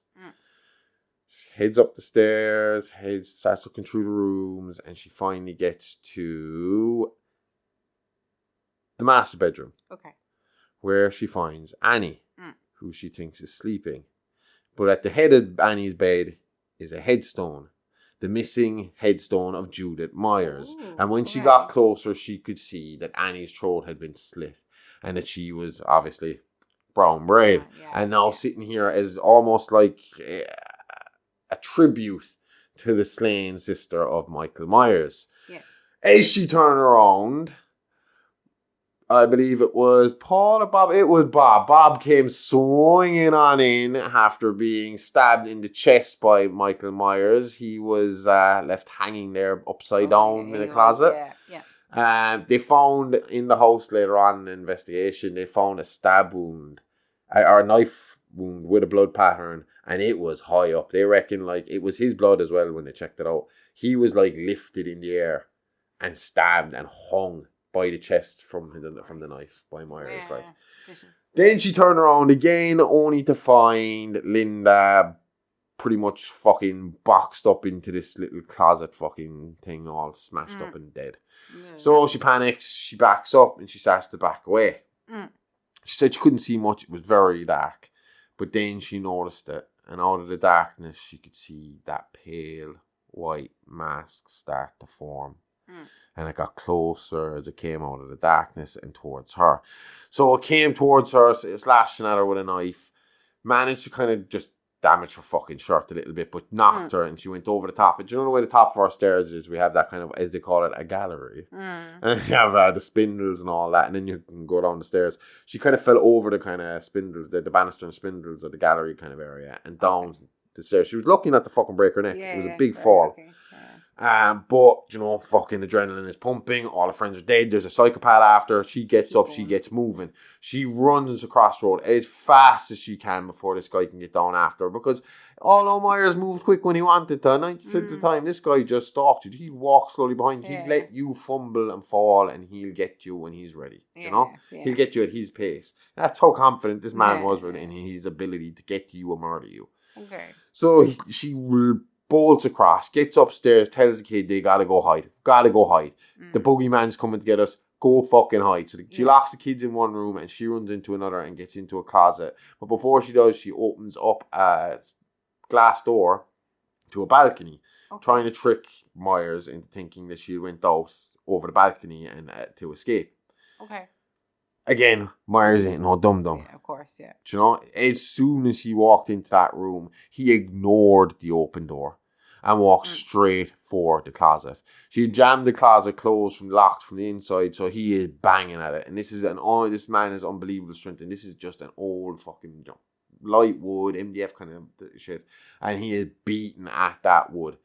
And he starts knocking it out with the knife and slicing through, and he's getting in there, but he only has the top half broken through, and he's swiping at her. Laurie was quick enough to realise there was hangers there. She grabbed one of the wire hangers, undid it as quick as she could, and stabbed Myers in the eye, blinding him in one eye for life. Yeah. Myers only had vision in one eye after this point, so he kind of fucking stumbles backwards and drops to the floor. Okay. Laurie thought she had him dead. Yeah. She gets the fuck out there, runs, tells the kids, you need to go, get out of the house. Right now. Yeah. Go get help. Get the police, get him back here. Yeah. Myers is on the ground. She thinks dead behind her. She's sitting there trying to collect herself. The kids run outside. First person the kids come across is Loomis. Loomis, for some reason, had clicked that, you know, Myers would be stalking down this direction. He had spent most of the night at the Myers house. Okay. But for some reason, had started making his way down this direction. Yeah. I'll tell you a little more on that as well later, because there was a lot of incidents that he caused as well in this night that were really fucked up. But we'll get to that. Yeah. Anyway, kids tell him what's going on. He tells the kids to do what Laurie says, go get the cops, and he'll go inside to get Laurie. Okay. He goes upstairs, and as he said, as he went up the stairs, he saw Myers grabbing onto Laurie, coming up behind her again, grabbing on, fucking hanger still in his fucking eye. Holding on to her, trying to get a hold of her, and she's trying to fight him off. She was able to push him back long enough by grabbing his mask and pulling at it. Okay. She pulled the mask, it revealed his face. He fucking panics over this again, because again, can't handle his face being shown for some reason. Okay. As he's trying to put the mask back on, Loomis fucking apparently claims to have left 6 bullets loose on him. No, there wasn't 6 full-on wounds on him when they got him later on, when they captured him again later on. And if he got, you have to assume he'd die. But he stumbled backwards out the open door for the balcony and off the balcony and on the floor. Loomis said he himself went over, checked, and saw him lying on the ground, in the grass, on the lawn, dead. Okay. No one obviously didn't check his vitals or anything, but he just shot him 6 times and saw him fall 2 stories. So, he was pretty convinced. Oh, yeah. So, Laurie was in a state of shock with that one. So Laurie genuinely asked Loomis, in her state of shock, was that the boogeyman? Now Loomis replied, I do believe it was. She'll tell you again how much of a problem Loomis was in this case as well. Yeah. I think once he lost faith in Micheal, Loomis was known for the dramatics. Yeah, He go overboard with this shit a little bit, Yeah. Anyway, Loomis went to just, again, confirm for himself. Now, maybe, again, I'm about to prove myself wrong here and him right. Because he does go, again, to confirm that Micheal is dead. And when he looks out over the balcony again, Myers is missing. Gone. Yeah. This fucker has gotten up again and walked off. Now, what I didn't mention early on was Annie Brackett, who was left laying in the bed with the headstone, was the daughter of Sheriff Lee Brackett, who was out on the case looking for Myers at the time. That's awful. So, yeah, he obviously had to come upon his daughter's murder scene. He left. After that body was found, he did go home to his wife and, to Oh, tell you, yeah, obviously. well, so. yeah, obviously. To agree, but the rest of the cops were on full alert, and there was an entire sweep. They knew he was in the general area. He couldn't have went far. He was shot 6 fucking times, stabbed in the eye, so he's blind in one eye. We know he's around this area somewhere. We're just not sure where. Okay. No, he fled around the back alleys of Haddonfield. He killed another teenager by the name of Alice Martin inside her own house. And then he broke into an elementary school and scrolled the word Samhain into a chalkboard in blood. That is Samhain, America. Not Samhain. Not Samhain. Samhain. November in Irish, Samhain. That is what it is. As news of the murder spread, chaos erupted in Haddonfield with citizens rioting and teenager Bennett Tramer being killed in the confusion. So that's what I was talking about earlier on. Loomis was fucking frantic. He's running around with the cops and he is telling them what to do. Like, you know? Yeah. And a kid who just happened to be wearing the William Shatner mask, the right way around, and overalls. Yeah. For whatever reason, they just happened to match. It's this wild coincidence. Was walking on the road and he didn't pay any attention to the fucking colour of the face. He just fucking started screaming, "There's Michael, there's Michael, there's Michael," and started taking shots. The kid ended up getting plowed by a car and went on fire and died. This innocent kid who was older kid, he must have been about 13, 14, he was tall, but he was out trick-or-treating. And that was fucking solely Loomis's fault for being fanatical when he saw something that he thought was Michael Myers, like, you know. So, as this was all going on, this chaos was going on, 2 deputies were told to stay close within the proximity of the Myers house. And that was Deputy Higgins and Deputy Pete McCabe. So they are walking around the back streets talking shit. Because, again, they had actually been in school when Myers was in school, or when the murders had happened. You know, this was pretty close to home for them. This was only 15 years ago. These guys were teenagers when this happened. They're talking about the original situation. Oh, it's crazy. He's back. They're looking for him. It's like, oh, do you really think he got shot 6 times? And they notice blood splatter. Okay. And they start to follow this trail, and it leads them right back to the Myers house. And they head right inside. So they walk around the house. They do a bit of a sweep. Seems like it's empty. Everything's cool. Yeah. No sign of Michael. And then they go up into the room. Just morbid curiosity. I would do the exact same thing if I was in a murder house. I would go to the room where it happened to have a look. And that's what they did. And, you know, I think it was McCabe was saying to Haskins, it was like, you know, I remember, like, John Michael as a kid would used to just, like, because I lived in this neighborhood, he used to just stare out this window. I wonder what he was staring at. Yeah. As he said that, Michael, quick as a flash, came out of fucking nowhere from the side and starts bashing this guy's head in again and stabbing at him and stuff. And he pulls him in front of, I think it was Haskins was his name. Yeah.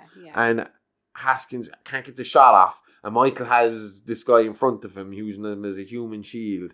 And then finally, Haskins goes to take the shot and shoots his partner in the neck. Michael drops him and is just gone. Again, like a fucking flash. Like, gone. Yeah. Haskins was over to try and give first aid to his partner McCabe. Michael starts walking off down the stairs. You know, just bye-bye. At this stage, the entire police force of Haddonfield are outside waiting for him. Guns drawn on the house. Michael walked out, stood there, and Loomis walked up behind him to take a shot. And one of the deputies grabbed his arm, pulled him away, and they was like, "Oh, we need to destroy him now. But they instead, just like he was when he was in the hospital. Do you know what I said? Like, you know, there's times where he'd be difficult, but once it was time to be arrested, he would allow them to arrest him and take him. That was it. He had done what had decided he could get done that night. Now it was time to just go home. Yeah, they had him. So he gave up and he walked and they took him right fucking back. He was rearrested and taken to maximum security psych prison. Do you know? Well, psycho hospital.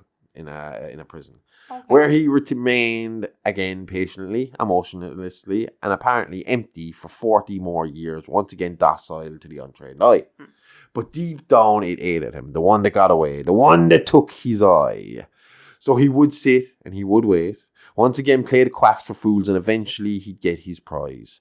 He'd once again try to fill the hole that seemed to go deeper and deeper by the day.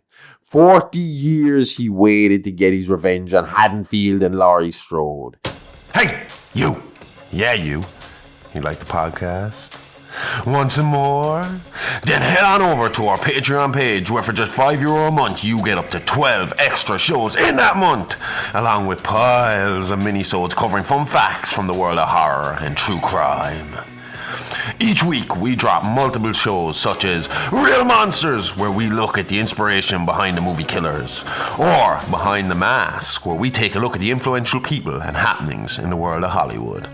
All this, plus movie reviews, watch-alongs, and regular AMAs. That means ask me anything. You really do get a bang for your buck. And by bang, I mean like podcast. I'm not soliciting or anything. Shit. Moving on. For just €5 a month, all this could be yours. So head on over to www.patreon.com/IAApod. That's www.patreon.com/IAApod. And start listening now. You ready to go again? Just about. With more boogeyman stuff. I never had the boogeyman grow up. No? No, never really believed him. Never did nothing for me. I was always afraid of stuff in the dark. Do you know how we were talking about in the mini-sode last Saturday? It was last Saturday? Yeah, the Shadow People. I would have been afraid of that growing up. Oh, Shadow People scared me with the boogeyman. In my head, that's what I would have seen. What I see in those dreams and those nightmares coming for me will be what I would have thought was under the bed or in the closet or behind the dark door. You know, if there was a door that was slightly open and stuff like that. And I used to be really paranoid of all that kind of stuff. I'd check everywhere before I go to bed. Yeah, but you see the way I check the house before I go to bed. Oh my God, the back door 10 times, and I'm waiting to go, and I'm at the bottom of the stairs, and I'm like, just hurry up. I've seen him check it twice already. Fucking Laurie Strode fucking style, huh? 10 locks on our door. We're going to get to that next week. Because this week, Okay. Before I get well into it, right, I will admit I do have some corrections to make from last week's story. But I got one or two little details wrong in the ending. But I'm going to leave that till the end of the episode to correct. As a little teaser for next week. So last week we left off in Haddonfield on Halloween of 1978 after Michael's recapture and arrest. And like I said last week, for the next 40 years, Michael went back into sleep mode, and there's a whole pile of nothing to talk about when it comes to the shit for 4 decades. But the world outside the sanitarium walls kept turning, even if Michael didn't. Yes, the real Michael Myers stayed locked up and quiet from 78 to 2018, but his inspiration lived on through urban legends, cults, and copycats, and that's what we'll look at this week. So yeah, if you tuned in to hear the rest of Myers' legitimate, for lack of a better words, canon story, then I'm afraid you're shit out of luck. Now this week, it's all silver shamrock masks, the cult of Thorn, Michael's possible robotic origins, and mystical druidic powers. So I'm kind of pulling a South Park on you, like the time they had the cliffhanger to see who Cartman's dad was, and the next week there, the Terrence and Phillips special instead of the conclusion to the cliffhanger story. Turns out his mom was his dad, hermaphrodite. Then later, it turned out that was a lie and that it was actually Scott Tenorman's dad. It's a whole big thing. We don't got time to get into it this week, okay? We'll cover it on a... We got enough wacky shit to get through this week when it comes to Michael's story before we get back to the true story next week in part 3. See it as a little palate cleanser. Last week was a lot of medical reports, transcripts, stalking and killing, and we'll have a lot more of that next week again. So we're going to break it up with some stories inspired by the boogeyman, the shape, the monster known as Michael Audrey Myers. I suppose first things first, before we get into Michael, Laurie and Dr. Loomis, who will feature in this episode, we'll start with a little urban legend, straight from the small town of Santa Mira, California, the location of a large Irish community and the Silver Shamrock Novelties factory. After World War II, in the rural town of Santa Mira, wealthy Irishman Conal Cochrane had invigorated the town by establishing the toy factory, the largest manufacturer and purveyor of Halloween masks in the world. You know, lately on AEW, Danhausen's had that promo, the very evil, very nice, very nice, very evil, very nice. That's basically, that was the Silver Shamrock ad that comes from the urban legend. It's attached to the urban legend. Oh, but it used to be on. And basically, when they were selling these masks, they used to run this ad. And he'd sponsor a Halloween movie marathon on Halloween night.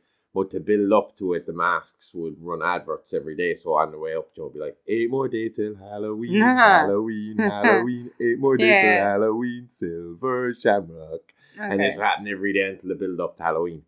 And we'll get into why that's important. Want to get into the scandal now? No, not yet. I want to do the legend first, just to get all the wackiness out of the way before we actually explain what happened. Okay. So these masks were super popular at the time. I believe they glowed in the dark, which would have been a cool novelty in the 80s. In the late 80s, early 90s, if they could make it glow or go 3D with red and cardboard and green cardboard glasses, it was happening. Yeah, those glasses were shit. Mine were like all broken within an hour. Like sweat would just make them disintegrate. Oh, they're gone. It's like the paper straws now. So the legend goes that Conal Cochrane had mastered robotics. Like beyond what even we have. Think Blade Runner level replicants, but with the personality of Michael Myers. The legend says the town of Santa Mira was only populated by factory workers and, well, robot slaves or goons of Cochrane's. Yeah. And there's the first totem story. There's no way an Irishman is going to name his new company community Santa Mira. Yeah, it'd be more like Ballymacmary or something like that. So how, you may ask, does an old Irish war veteran gain this kind of knowledge decades before its time? And just about to ask. Took the words right out of my mouth. Why, good old-fashioned Celtic Druid magic, of course.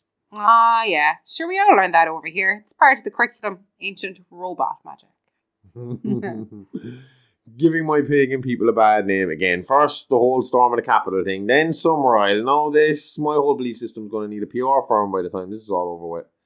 Anyway, back to Cochrane. What's the point in having this awesome mystical power unless you're going to use it? And I'm sure, being a good, upstanding Irishman, he shared his knowledge with the world. And now we live in a utopia where robots do everything and we can just sit back and become irrelevant. No, that was Musk, Bezos and Zuckerberg, I think.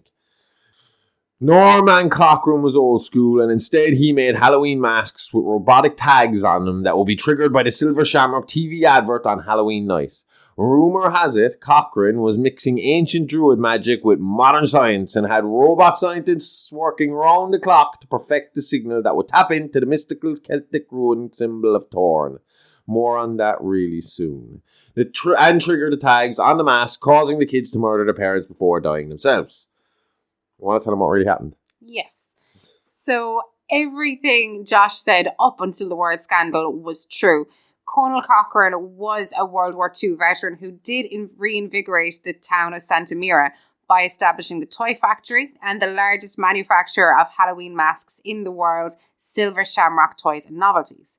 He provided work to countless Irish immigrants trying to make their way and find their American dream, and did a lot of good for his company community of Santa Mira. Thing was, in the 1980s, more competition started to hit the market, and with the advent of cable television, now Cochrane didn't just have the local competitors, but national ones too, with mail order advertising becoming more prevalent at the time. So Cochrane was feeling the heat, and in order to cut costs and to keep the factory doors open, he started to cheap out on manufacturing material, causing an unapproved substance to get mixed with what was usually 100% latex masks. The substance caused the children that wore them to break out in terrible rashes and in some instances become very sick, even causing the death of one child, Buddy Kupfer Jr. Am I saying that right? Kupfer? I think so. Yeah. So he acquired his mask on the house and directly from Cochrane himself when his father was a toy store owner called to pick up his Halloween shipment. Yeah, Cochrane wasn't happy. It broke his heart that he'd made, that he had caused the suffering of another child. His target audience, his life's influence for decades. Some say it was an accident. Some say it was suicide. But on the night of October 31st, 1982, around 11 p.m., the Silver Shamrock factory burned to the ground, Cochrane its sole occupant at the time. It would not be rebuilt and it would never open its doors again. The town of Santa Mira became a ghost town within months, with the community of workers moving on to search for new employment. Now, you might be asking yourself, what the fuck does that have to do with Michael Myers? Because I know I definitely was. Well, at this point, it's a pick your own adventure because we got two big stories to tell here and one little theory to talk about. I'm going to lead in with this theory because it directly answers your question above.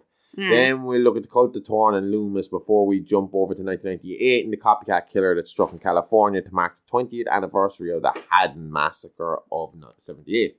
Cool.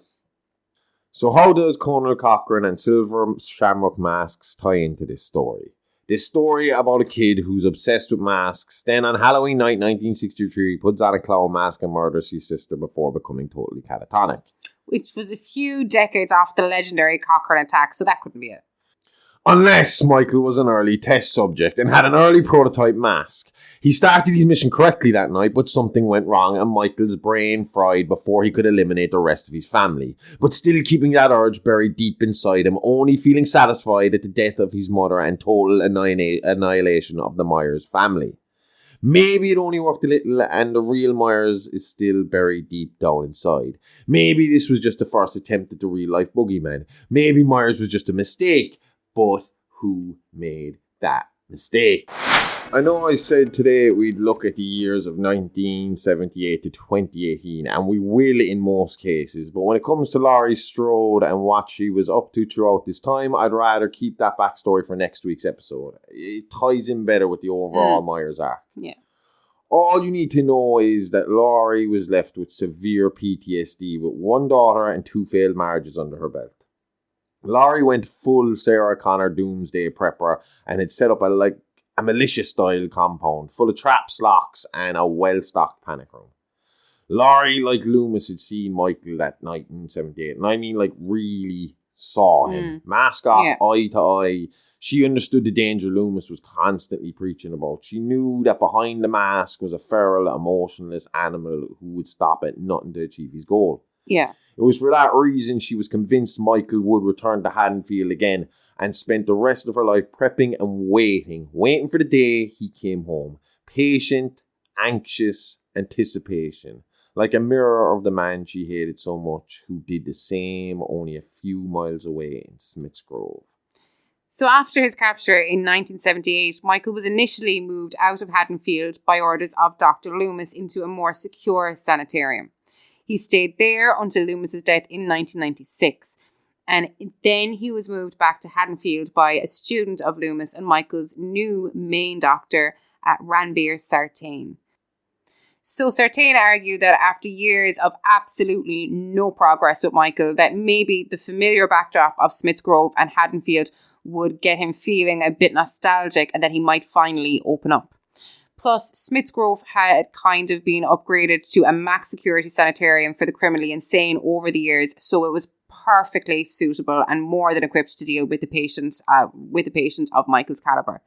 So Dr. Sartain had a good reputation and a proven track record of success with some very difficult patients. So it was decided, again, due to how docile he had again become and an age and old injuries from 1978 into the mix, that Michael Myers would be perfectly safe to return to Haddonfield to see out the end of his days in strict confinement and under constant medical study. Doctors were obsessed with him. Everyone in the field that was worth the damn had a crack at Michael Myers. No one outside of Loomis ever got more than 2 words out of the man, but I suppose more on that next week. Why the fuck, in your right mind, would anybody think it was a good idea to bring him back to Haddonfield? I know they wanted to study him and think they'd crack him or something, but it just seems like after the history there, you're just better off to keep him away. The people of Haddonfield aren't going to be happy he's there. No. I mean, I just think maybe we shouldn't have been listening to this doctor. I think not one of those professionals involved in those cases were well trained at all in any way, shape, Loomis, or form. I didn't give him enough credit last week. Loomis did a lot of work here, and we'll be kind of getting into that as we go along. Because while Laurie was prepping, and while Michael was laying out on the psychiatrist's couch talking about his feelings with Sartain, Loomis was left busy in Haddonfield. Michael had become something of an icon in the 1978 attacks, and icons attract fans, fanatic fans, over-the-top, psycho, stalker fans, cult-starting fans, and apparently that's what happened in 1988, when Dr. Terence Wine, the chief administrator of Smith's Grove Sanitarium, began to build a little following that he called the Cult of Thorn. Now, again, we already talked about this a little bit because it also links up with our urban legend from before. Yep. I'll talk about that a little later more again. Wine and his followers believed Michael Myers was only a vessel, a host body for an evil ancient entity known as Thorn, named after a constellation of stars that can be typically seen best on October 31st. The constellation was supposed to hold a dark curse known as the Curse of Thorn. Want to tell them about it? So the Curse of Thorn is a mystical runic symbol based on a namesake constellation Thorn that could appear during the ancient feast called Samhain, the holiday also known as All Hallows Eve or simply Halloween. To prevent mass death among tribes, one family was chosen to bear the curse.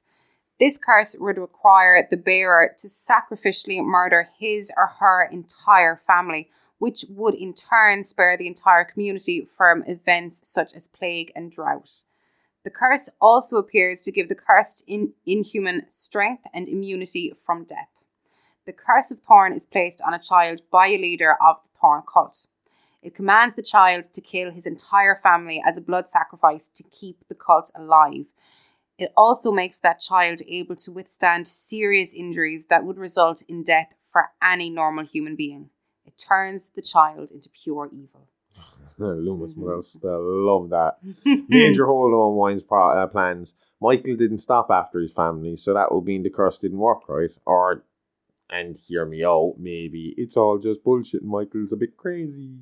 And Wine's a bit fucking crazy by the sounds of things. And you know what? I've seen this rune. I didn't really know what it was attached to, but I have seen this rune on stones. You know, some rune stones that I have. Yeah. So it is out there. I meant to look it up a bit more before I did this, but after I read about the Curse of Thorn, I kind of just kept kind of going down that rabbit hole for a while, and that left me forgetting to do what I was supposed to do.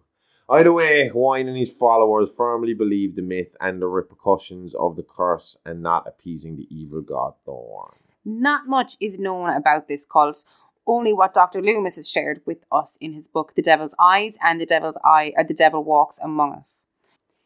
He claims that Wine convinced his followers that Michael was still in Smith's Grove under his care and supervision, hidden from the world so as to protect the spirit of Thorn.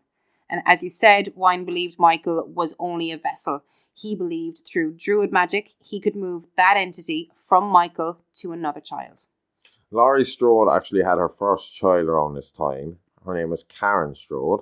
Wine used this information and her reclusivity at the time to fabricate a story, using another troubled child by the name of Jamie Lloyd as Strode's surrogate child. In fact, he didn't stop there. Wine told his followers that Michael targeted Laurie to begin with because he was her younger sister and a baby at the time of the murders.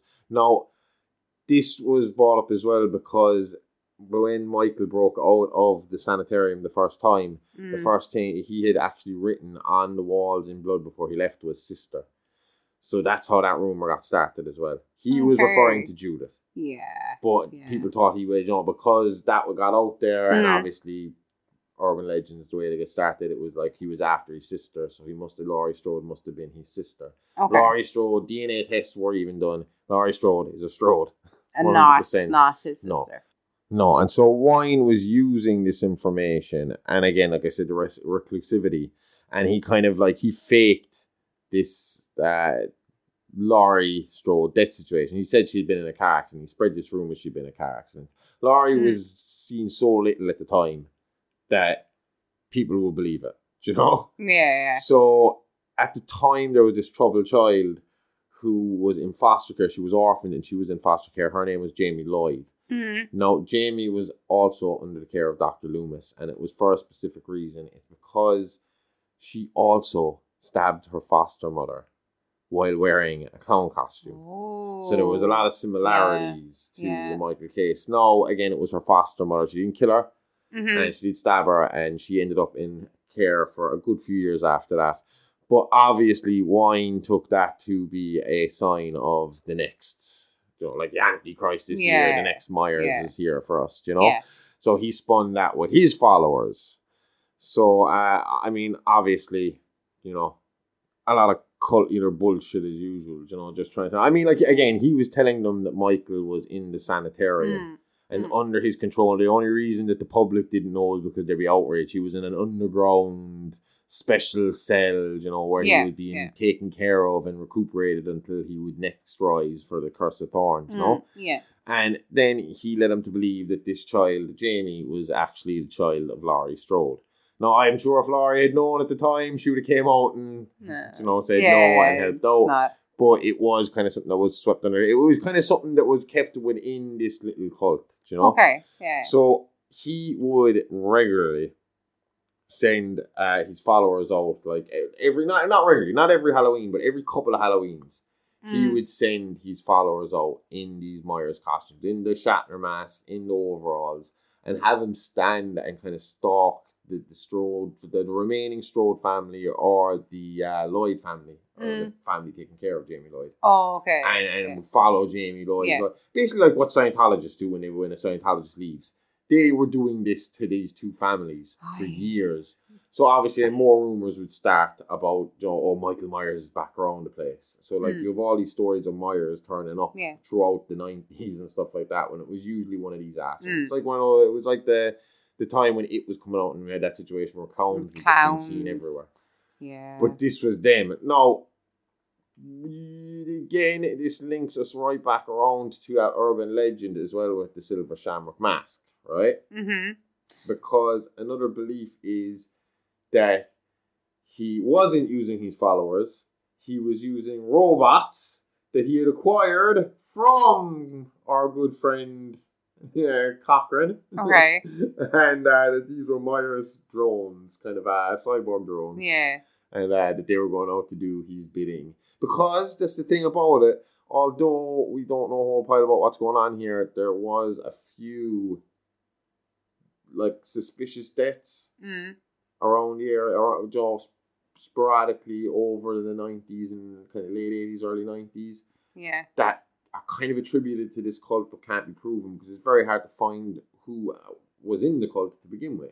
Okay. Now, apparently there is the tattoo of the room that a lot of them will have. So they have a, But again, a lot of the people who were involved with this cult went missing from Haddonfield once the cult kind of expired itself. And we will get to that too. Because just like every other cult leader, he could not follow through on his promises. Do you want to tell them what happened, Amy? Yep, so it's believed around 1995 the group grew disillusioned by Wine and the lack of results from his promises, and that one member came across Michael's files, discovering the truth about his whereabouts and Wine's lack of interaction with him. This proved to be the final straw, and on Halloween night of 1995, Wine was found by Dr. Loomis dead in Smith's Grove Sanitarium's basement, surrounded by Celtic Druid symbols on a makeshift altar in his cult robes and a Michael Myers mask, having been sacrificially stabbed to death by his own followers for his deception.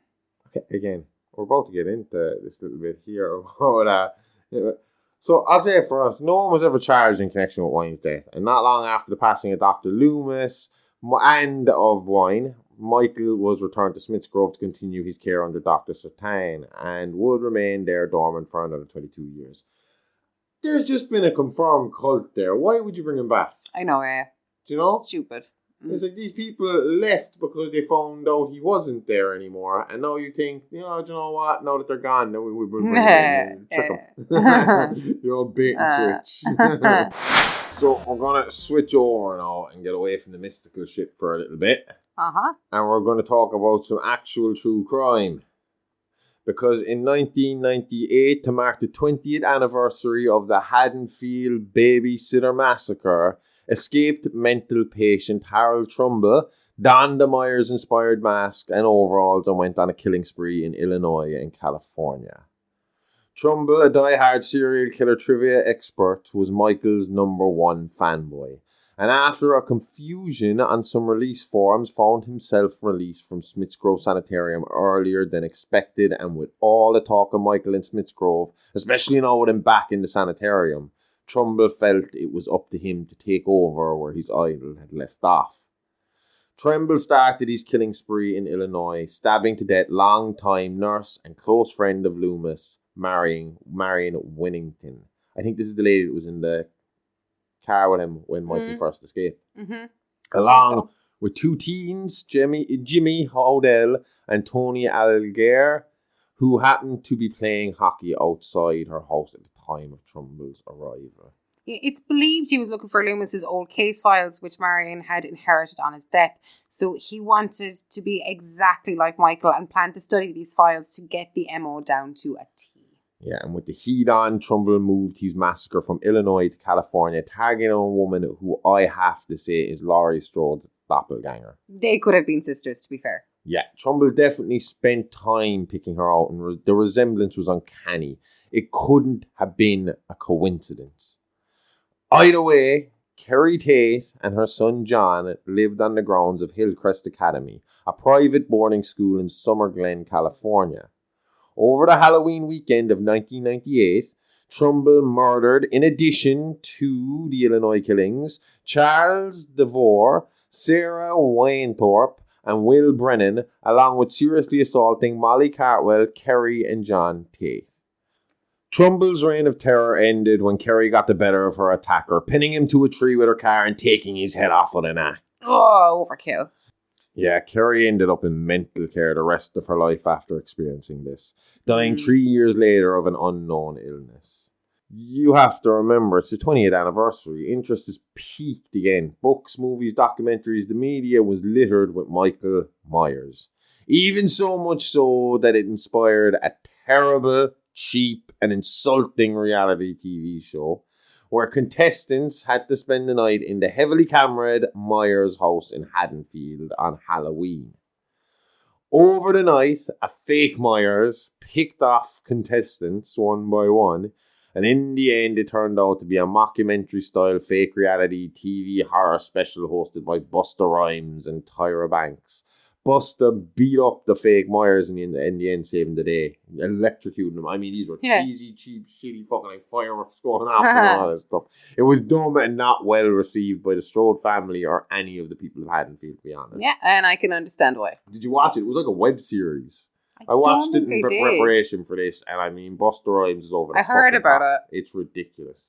And I wouldn't mind. The Michael Myers, they got a terrible costume for it. Yeah. Terrible costume. It looked like it came off Wish. I need to see it.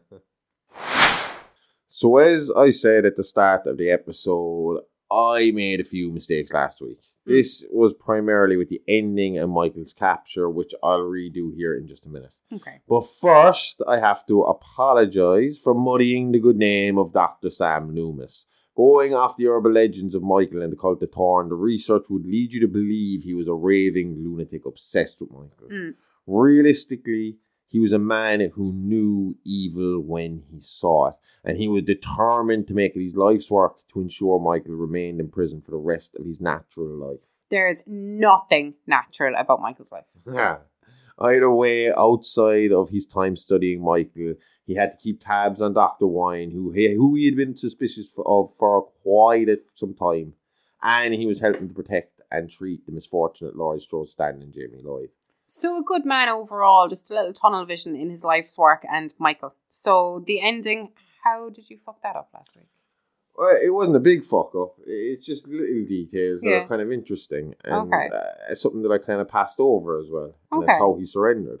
So last week I spoke of how Deputy Frank Hawkins and Pete McCabe had Michael back into the old Myers house and they were doing a sweep of the grounds to try and find him. What I missed was that McCabe was actually a sort of childhood friend of Michael's. His mother used to send him there on play dates with the silent child out of pity. And McCabe apparently was reminiscing about how Michael used to just spend all his time throughout these play dates just standing at his sister's window, staring out the window and into the abyss.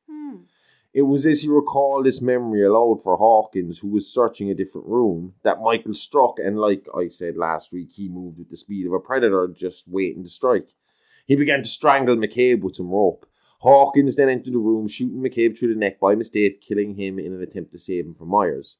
Then, just as he did in 1978, Michael walked from the room, down the stairs, and stood in the exact same spot he had all those years beforehand as a deranged 6-year-old, waiting for his parents and the police to come and take him away, just replacing his parents with Loomis this time.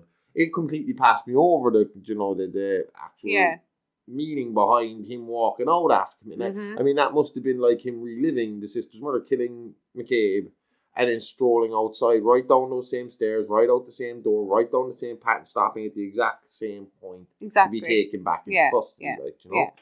So, the court listened to Loomis's recommendation for what should be done with Michael before deciding he was still classified insane and sent back to a sanitarium. Loomis had recommended the death penalty, saying, "My suggestion is termination. Death is the only solution for Michael. There's nothing to be gained from keeping evil alive." And he was right, because 22 years later, the shape would come home again. Loomis again left on by one of his Smith's Grove colleagues. This time, though, Michael knew time was running out for him, so he would hit the berserker mode button hard and go on a killing spree unlike anything seen in modern history to this day. Okay, it's honesty time. We have a confession to make. We suck at socials, no good at Insta, can't send a tweet or an X or whatever that super villain looking motherfucker is calling it now. Stick to your space cars, Elon. But we know you want to chat, you want to be kept updated, you want to be alive all the goddamn time. So we're getting down from the antisocial soapbox and giving this a try. So come chat to us on Insta and Twitter at AliveAlivePod, or hit us up by email at itsalivealivepod@gmail.com. We want to hear from you. Tell us what you like, what you don't like. This is a project, it's still a work in progress, and we just want to give you more what you like and less of what you can't stand. So give us a like, give us a follow, we'll always hit you back, and we'll always try to reply to everyone. So come say hi. We don't bite. Well, at least Amy doesn't. And she keeps me well fed, so you got nothing to worry about. Now, back to the show. When we last left Haddonfield 2 weeks ago, Michael Myers had just been apprehended. 10 bodies left in his wake, 8 of which had been the product of the previous few hours of work Michael had undertaken since his escape. The other 2 being his sister Judith and his father Peter, both of which he murdered in the 60s before even hitting puberty. Now, last week we told you all about the urban legends, cults and copycats of the shape Michael Myers, and to be fair, we had a lot of fun with it. Even if by the end of the story us Irish weren't looking so hot. But that was all make-believe, silly stories and campfire tales used to scare children at bedtime. Well, the Irish stuff was anyway. The cult and the copycat killers, they were real and caused a fair bit of pain and suffering to a good number of people. But we don't care about that anymore. That's not what you came here to hear last week, and it's certainly not what you're here to hear this week.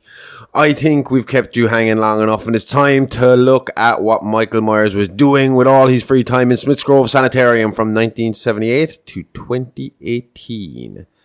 1978 was a launching pad of a media storm. Myers was unlike anything that had come before him. We're talking about the golden age of the serial killer. The Babysitter Massacre of 78 was already in the wake of the Zodiac Killer, the Son of Sam, Henry Lee Lucas, Otis Toole, and during the reigns of Bundy Gacy, the Golden State Killer, BTK, and Jeffrey Dahmer. Yet all eyes were on the freak, the shape, the boogeyman, Michael Audrey Myers. Loomis had given up hope on rehabilitation, and as you said, this was the golden age of the serial killer in American media. People were and still are obsessed with psychopaths. Lucky for us. But that's not what Loomis wanted. Loomis had learned from years of mistakes and study. He knew Michael's ability to corrupt and manipulate without uttering so much as a word. His original recommendation to the courts was that Michael be destroyed. put to death, his evil spirit banished from this world, never to harm an innocent soul again. But Micheal had long been deemed insane by the courts, so he couldn't be held accountable for his actions. It was the incompetence of the sanitarium, prison guards and staff that led to Michael's escape. The courts argued that blaming Micheal for his killing spree would be like holding an escaped lion from the zoo accountable for what it naturally does in the wild. And so it was decided. Micheal would again be put back into maximum security sanitarium for the criminally insane. But this time he would be taken away to an undisclosed location so as to minimize his impact on pop culture and the serial killer fanboys. America had enough problems when it came to serial and mass murder. Having an animal like the shape on the field would be a game changer. The less people who knew about the pure evil that resided within Micheal, the better. So although the recommendation of death from Loomis was rejected by the courts, they did agree he would be the best man to watch over and study him. They also agreed he needed to be stashed far away from Haddonfield and Laurie Strode, who was, to say the least, dealing with enough shit. Yeah, needless to say, Laurie did not come out of the 1978 event unscathed. All her friends were dead, and an encounter with the living embodiment of the boogeyman had left her suffering from pretty intense PTSD. Every time I read a line where all her friends are dead, I just go straight into, is it Turbo Negro that do that song? All my friends are dead. Oh, yeah. PTSD that was not fully understood at that point in time, leading to Laurie slipping through the cracks in the system, turning to alcohol and prescription drug use to deal with her feelings of utter fear and despair. I wish I hadn't put a joke in the middle of that. That's pretty serious. It must have been tough on her. I mean, like you just said, she saw this man as the living, breathing boogeyman. Or I just said that, didn't I? Yeah. Knowing that he was still out there, not knowing where he was, how would you ever relax again? You wouldn't, basically. So this year, Laurie released her memoirs, Stalkers, Saviours and Samhain, and that's our main source for the next 2 episodes. In it, she tells the story of how her parents, Morgan and Pamela, were left with a traumatized daughter and no idea how to help. They watched her as their previously straight-laced daughter became a heavy drinking party girl. Party girl makes it sound light and like a phase you'd go through in your 20s, but this was over the top.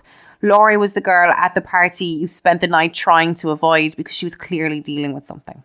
Laurie was dealing with something big, and before she could process these feelings and work through her trauma, tragedy would enter her life again when in 1979, Laurie's father, Morgan, passed away from a heart attack. Laurie blamed herself for her father's death, feeling the stress and worry brought on by her current lifestyle was the catalyst for her father's death, and unfortunately, her mother Pamela agreed. Laurie tried to get her life together and started therapy. But again, we're now heading into the 1980s. So Laurie was handed a prescription and told to get on with it. I imagine back in those days, it was when a woman came in with any problem, it was here's a bottle of Valium, go fuck off. Oh, yeah. So about 50 years beforehand, it would be here's a vibrator. So while she was no longer out drinking and taking drugs recreationally, she was drinking and taking prescribed drugs at home, self-medicating her mental illness, but really just feeding her depression and paranoia. In this time, Laurie had a few relationships. She doesn't delve too deeply into them in her book. She wanted the book to focus on the fight and survival against evil. So her 2 marriages and the one-night stand that led to the birth of her daughter Karen are really only in there as footnotes to her story. What we do know is that Karen was born in 1981, 2 years after the death of her father and a year since her mother had kicked her out of home. When Laurie fell pregnant with no clue as to who the father was, her mother had had enough. Between the constant paranoia, fits of rage, depression, drinking and over-medicating, Pamela had had all she could take. She kicked Laurie out and told her to stay away until she could get her life straightened out. I think Pamela had some shit to work through here too. She clearly blamed Laurie for Morgan's heart attack and death. I think she was projecting that grief and anger onto Laurie, who was herself dealing with the trauma from 1978, the survivor's guilt, and the guilt and belief that she was the cause of her father's stress-related death. 2 of them needed therapy. Huh? They needed therapy. Oh yeah, like grief therapy or something like that. But I mean, like, it must suck because she kind of was a little bit to do with the extra stress that the man was under, you know. But again, it's not her fault. I mean, that's victim blaming, isn't it? Yeah, yeah. And again, I think if someone's having like constant fits of depression and rage, that's not really their fault either, unless it's like drug induced or whatever. But for her, that is trauma. Like, just showing the lack of understanding for mental health at the time. Exactly. Laurie's idea of getting her life straight was prepping. It was at this point she became a recluse, and the whole cult of Thorne, Jamie Lloyd myths and rumours started around Haddonfield. But really, Laurie was still in Haddonfield, convinced her boogeyman would again return and determined to be prepared to take it down when it did. She sold her story once to a cheap rag of a paper and used the money to fund her high-security compound home, and after that refused all interviews going forward. When you say high security, you mean it too. Laurie Strode's compound would put H.H. Holmes Hotel to shame. The modest-sized home was decked out with the top-of-the-range security, floodlights, booby traps, a gun range and a well-stocked state-of-the-art panic room, which was fitted in the basement and accessed through a hidden passage under a floating island in the centre of the kitchen. The house was also fitted with a kill switch, but we'll have more on that a little later. This all sounds like worrying behaviour, but not harmful behaviour. I mean, I could see myself doing the same thing if I survived the Michael Myers attack, or any serial attack for that matter. The problem was, though, Laurie wasn't alone and had a child to raise and to take care of. Karen was homeschooled with most of her curriculum skewed towards survivalist techniques, trap making, gun assembly, target practice, hunting and drill running. Sounds like a pretty good school. Okay. Fun school anyway. By the time she was 8, Karen knew how to fire a gun, how to build traps and was able to fight. She could be the modern day Bear Grylls. Yeah.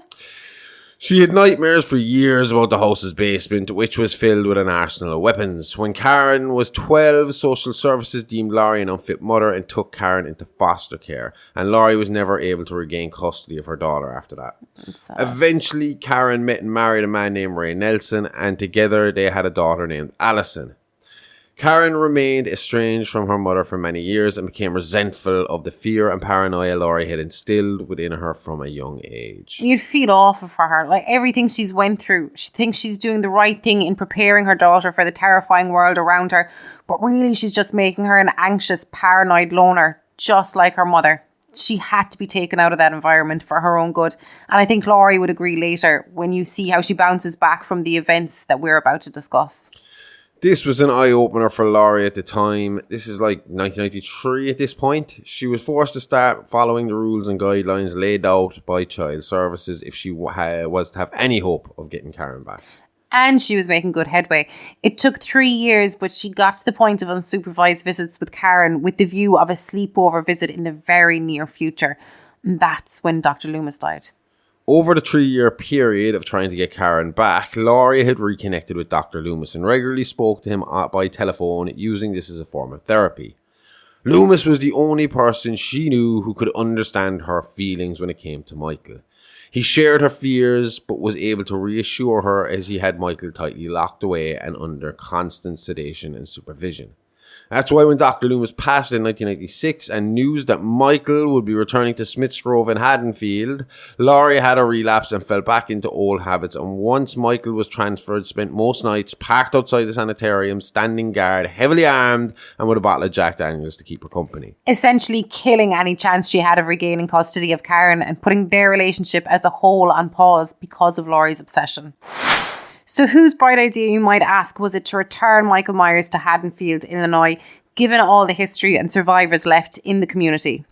Well, that's where Dr. Ranbir Sartain comes in. Dr. Sartain was a student of Dr. Loomis and had become fascinated with Michael's case.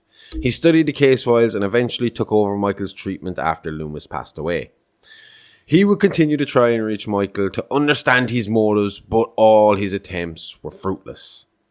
It was for this reason he requested to have Michael transferred, returning him to a familiar surrounding, hoping to jog a little memory, a little nostalgia to get the monster's brain going. To be fair, over the 18 years since Michael's last stint in Smith's Grove, the sanitarium had undergone major renovations and had been upgraded to a state-of-the-art maximum security hospital, so it was probably the best place for Michael medically, in theory.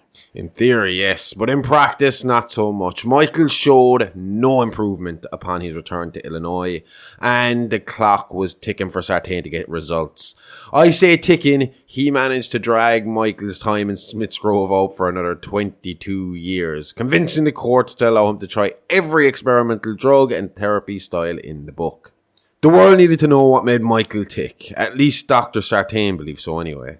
Everyone else that encountered Micheal in that time agreed with Loomis and Laurie, feeling the evil ooze off him. He should have been destroyed like a rabid dog, taken out of the game before he had a chance to come back and cause even more damage. Micheal had been seen by over 50 clinical psychiatrists, and with each, many different opinions. Loomis reasoned that he was nothing more than pure evil. Sartain disagreed, saying evil was not a medical diagnosis and that under his more holistic approach to Michael's therapy had seen a marked improvement in Michael's aggression levels, even testing the theory by leaving 2 kittens in Michael's cell overnight with them, seeing them come out on the other side unharmed by the once fierce boogeyman of Haddonfield. I wonder what year this was, because Peter wouldn't have been too happy. Holy shit, Sartain, you're going to get cancelled. Do you think Michael was clever enough not to? Probably. Okay. I mean, most people who came across it, like doctors like Loomis and a few others that would have been close to him, would have made the statement. I think we said it in the first episode that Michael was a lot smarter than you thought. Yeah. That there was an intelligence in there. He was like, even when it came to him not speaking, it was a choice not to speak. It wasn't that he couldn't. It's not that his brain wouldn't let him. It's not that there was a mental problem stopping him. It wasn't like autism where you become nonverbal or anything like that. This was just, he made the decision. He was not going to speak. And that was it. Okay.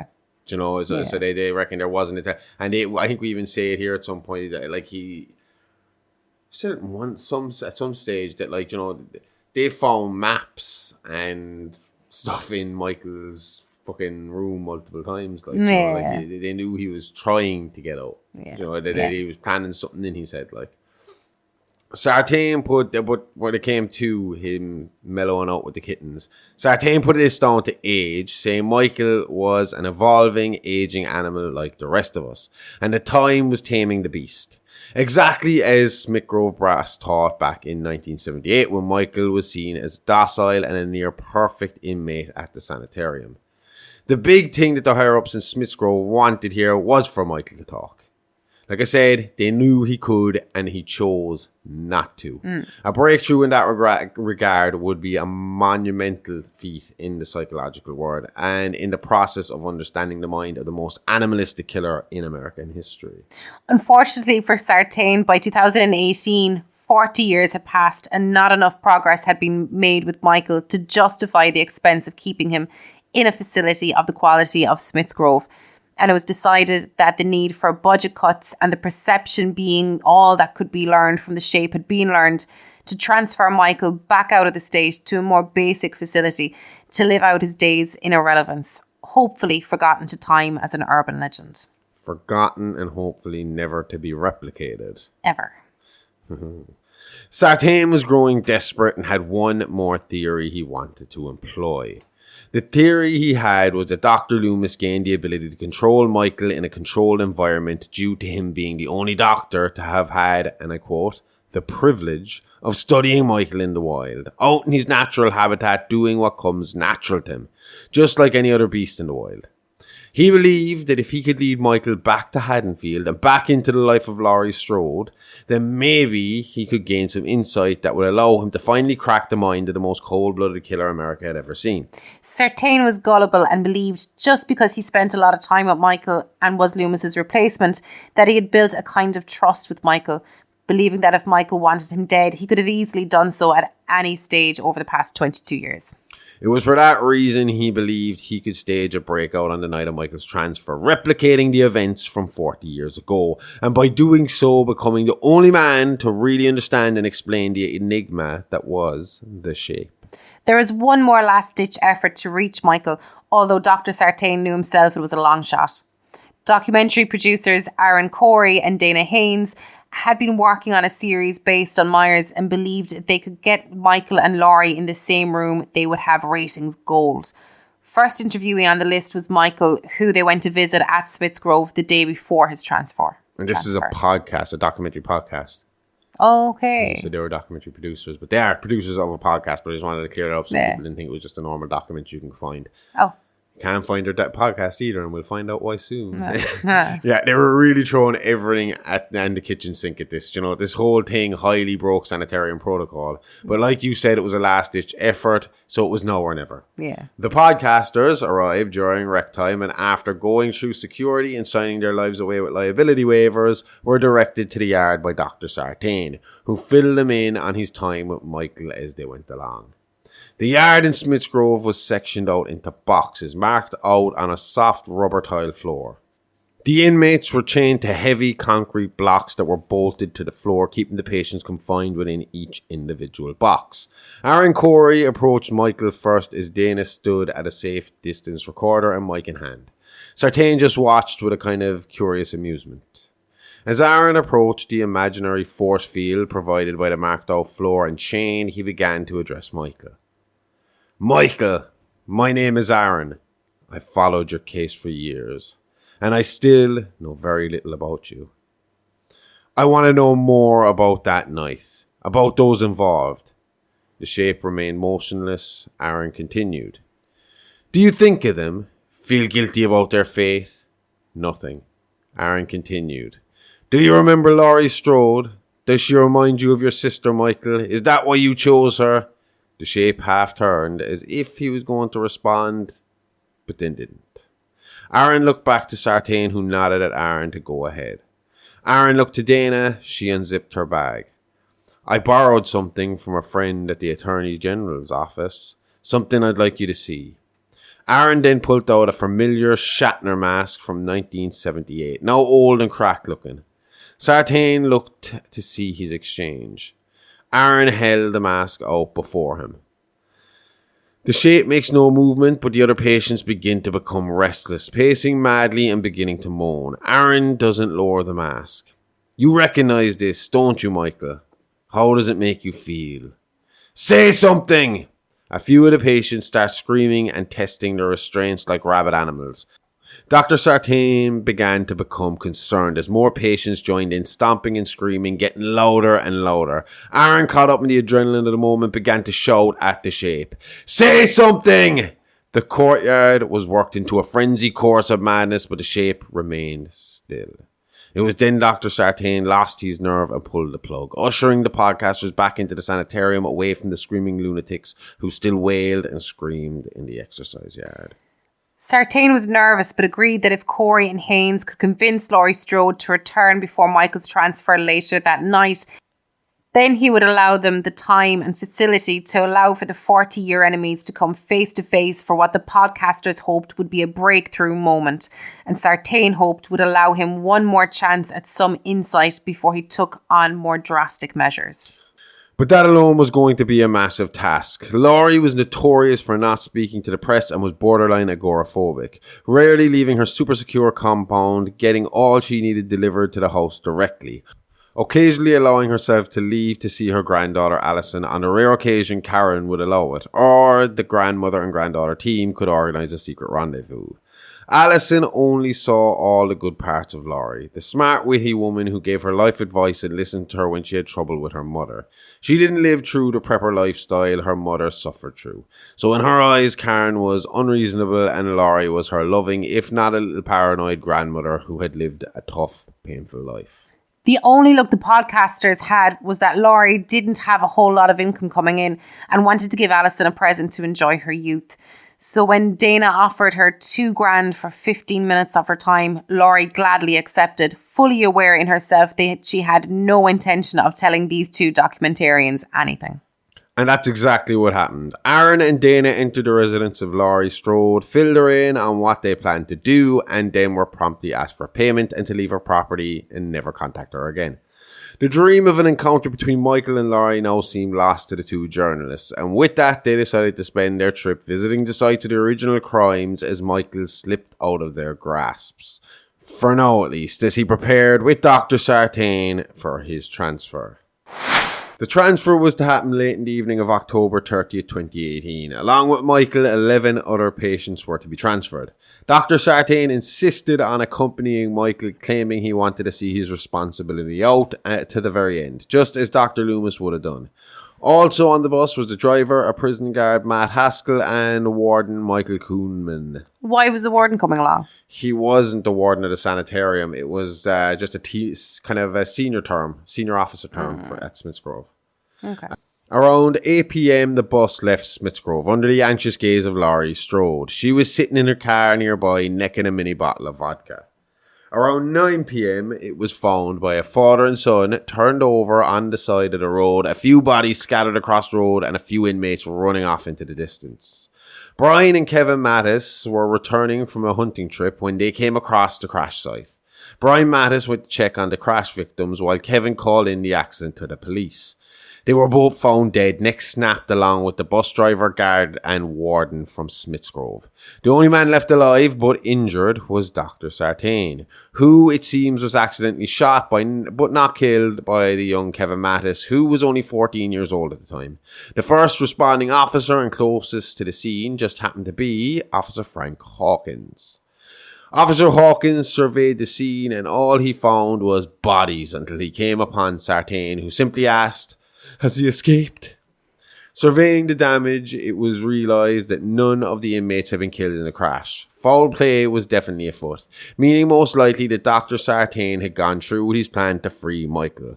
Although there is another urban legend that is definitely not true, but worth saying for the fun of it. Anyway, as we said, Laurie had been watching the bus as it left Smith's Grove.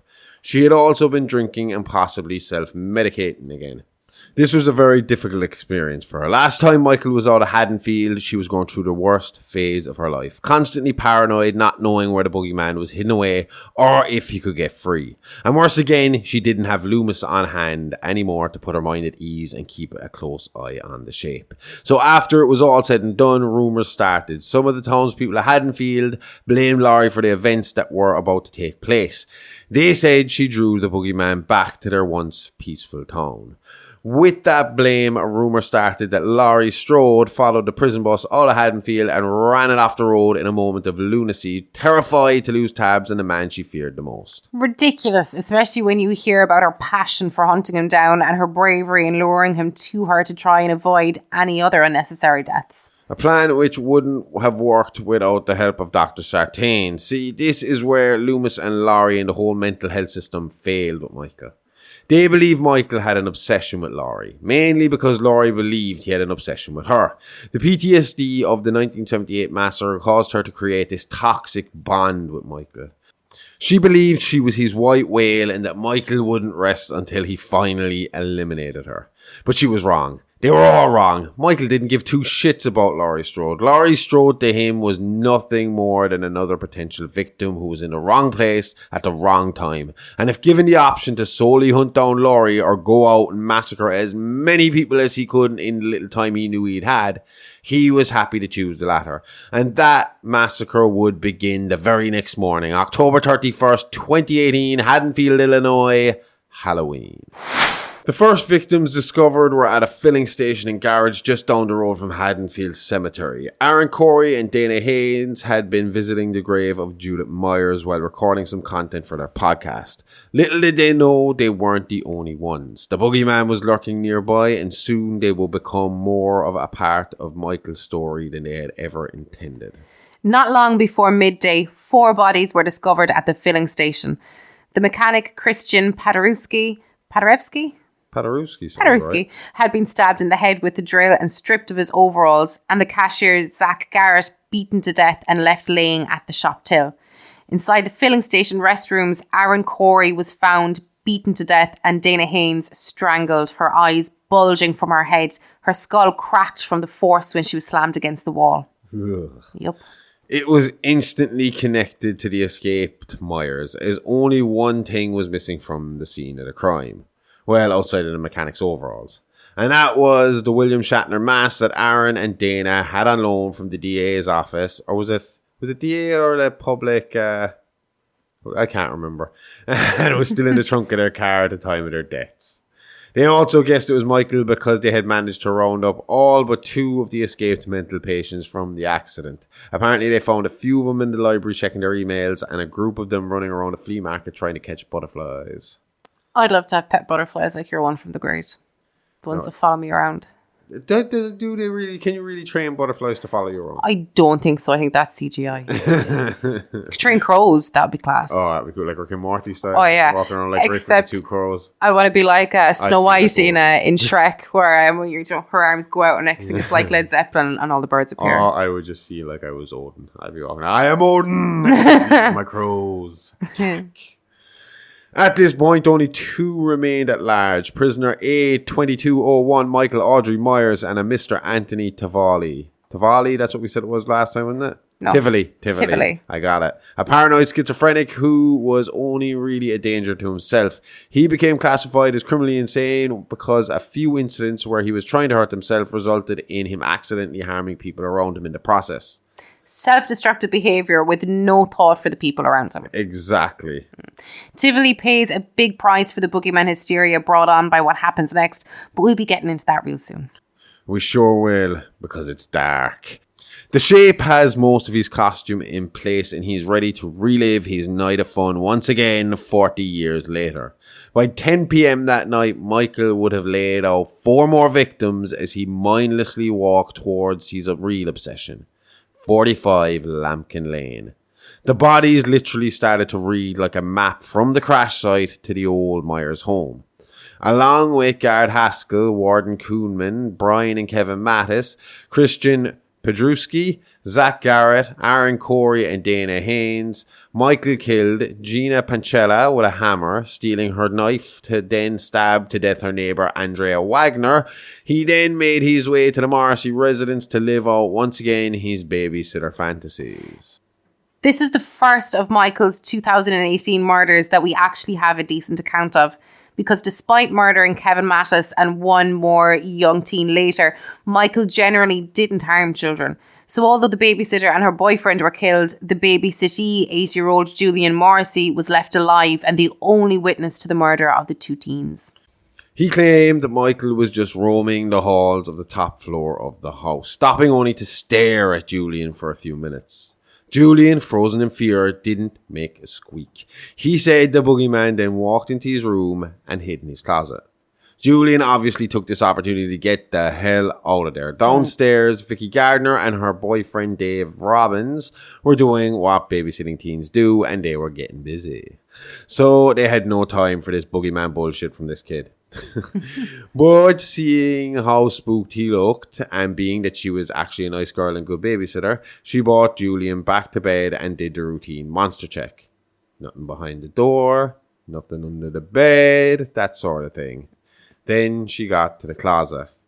That's when Micheal attacked. Julian ran screaming for Dave to come quick. He had to save Vicky or they'll all die. He was right. Julian ran to get help just as Tommy Doyle and Lindsay Wallace had 40 years earlier, but Vicky and Dave would not have the same fate as Laurie.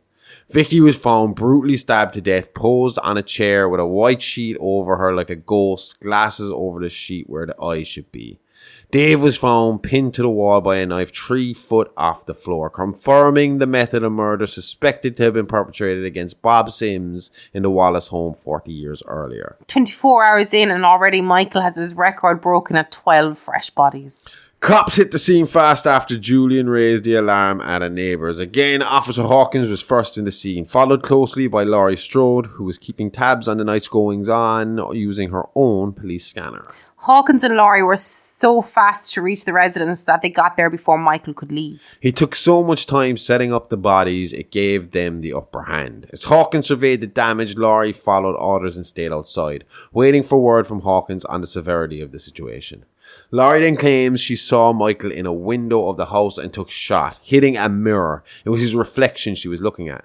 And Micheal passed by Hawkins like a flash, down the stairs and out the door, back on track to Lambkin Lane. Laurie says she hit him at least once in the shoulder as he got away, but as usual, the gun blast did little to slow Micheal down. It wasn't long before first responders and reinforcements hit the Morrissey home. Sheriff Omar Barker, the man in charge when it came to law enforcement in Haddonfield, also arrived, bringing along with him an up and moving Dr. Sartain. He told Sheriff Barker and Officer Hawkins that the bus lost control after Michael overtook the first guard, then the driver. He is no longer dormant. I saw him kill with my own eyes. He only knows how to keep moving and to keep killing. And he will kill and kill again unless he is captured. But why didn't Michael kill him when he was killing everyone else? Oh, he had an answer for that too. I tried to hide, but he found me. Locked me to a seat. He looked down at me. I closed my eyes, and when I opened them, he walked away. Or he gave you a pass because you freed him. Yeah. Barker told Hawkins to bring Sartain along with him on his search. He might be a little eccentric, but his insight when it comes to Michael could help in the case. Hawkins reluctantly agreed. This is also famous for being the one and only meeting between Dr. Sartain and Laurie. It's said that Sartain looked almost starstruck at the sight of Laurie and fumbled over his words trying to get questions out. This is also when Hawkins says Laurie admitted to praying for years that Michael would escape so she could finally kill him, lending some credence to the myth that she actually drove the bus off the road. Yeah, but if she had, then Sartain had enough time to tell the cops the accident was caused by a car pushing them off the road. It would have suited him down to the ground because his plan would take action and he genuinely would not be at fault. The fact that he told Barker and Hawkins that it was Michael's doing tells me that the crash was a part of his plan and not Laurie's. While all this was going on, the high school was holding its annual Halloween dance, which was being attended by Laurie's granddaughter, Alison. Alison said after a fight with her boyfriend, Cameron, she left the dance early with their mutual friend, Oscar Berlucci. Berlucci was a bit of a class clown and a fifth wheel in the group of Alison, Cameron, Vicky and Dave. Call back to Woodsboro and Ghostface. He was like the Randy of the group. Yeah. And just like Randy, he had the hots for the girl he couldn't have. His best friend's girl, Alison. But as they were arguing and he and Alison were alone, he did what every friend-zoned male would do and seized the opportunity, hoping to whisk Alison off her feet while she was still on the outs with Cameron. And just like all the friend-zone guys before him, he failed. Yeah. Just because a girl is nice with you doesn't mean she wants to sleep with you. Really? Yeah. Oh. So she pushed him away and left him laying in this yard they had cut through for a shortcut. She was about 100 yards away when she heard Oscar screaming, but not just any screaming, like it was pure panic and terror. And just as fast as it started, it stopped and there was silence. Alison ran back to find Oscar laid out like a kebab, skewered by the sharp tips of the gate he was trying to scale when he was attacked. Alison said she could hear him breathing before she saw him. Then the pale white face emerged from the darkness. She was eye to eye with the animal her grandmother had always warned her about. The boogeyman was real and he was coming to get her. With Michael still in a fenced-off yard, Alison took the chance to run, screaming for help as she went. This obviously caught the attention of the local residents who phoned it in. Hawkins and Sartain were close by and came to get Alison. They searched the nearby area and called out the coroner for Oscar, but Michael was again missing. But they were fast. He couldn't have gotten far. Sartain grilled Alison about what she had saw as Hawkins kept his eyes on the shadows, looking for any movement to give away the shape. Alison then began to freak out and pointed out the window. Hawkins saw what she saw and without any hesitation ran his squad car right into unflinching Michael Myers, knocking him to the floor with force.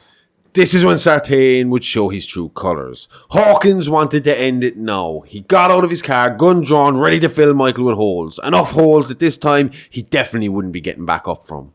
But Sartain got in his way, refusing to let Hawkins kill state property. He then slipped the scalpel from his pocket and stabbed the officer in the neck. He stabbed him once more to keep him down.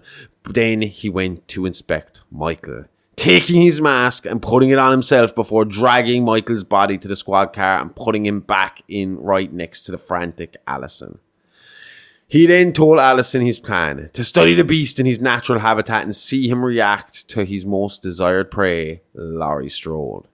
Like we said earlier, Sartain had inherited this view that Michael and Laurie were linked.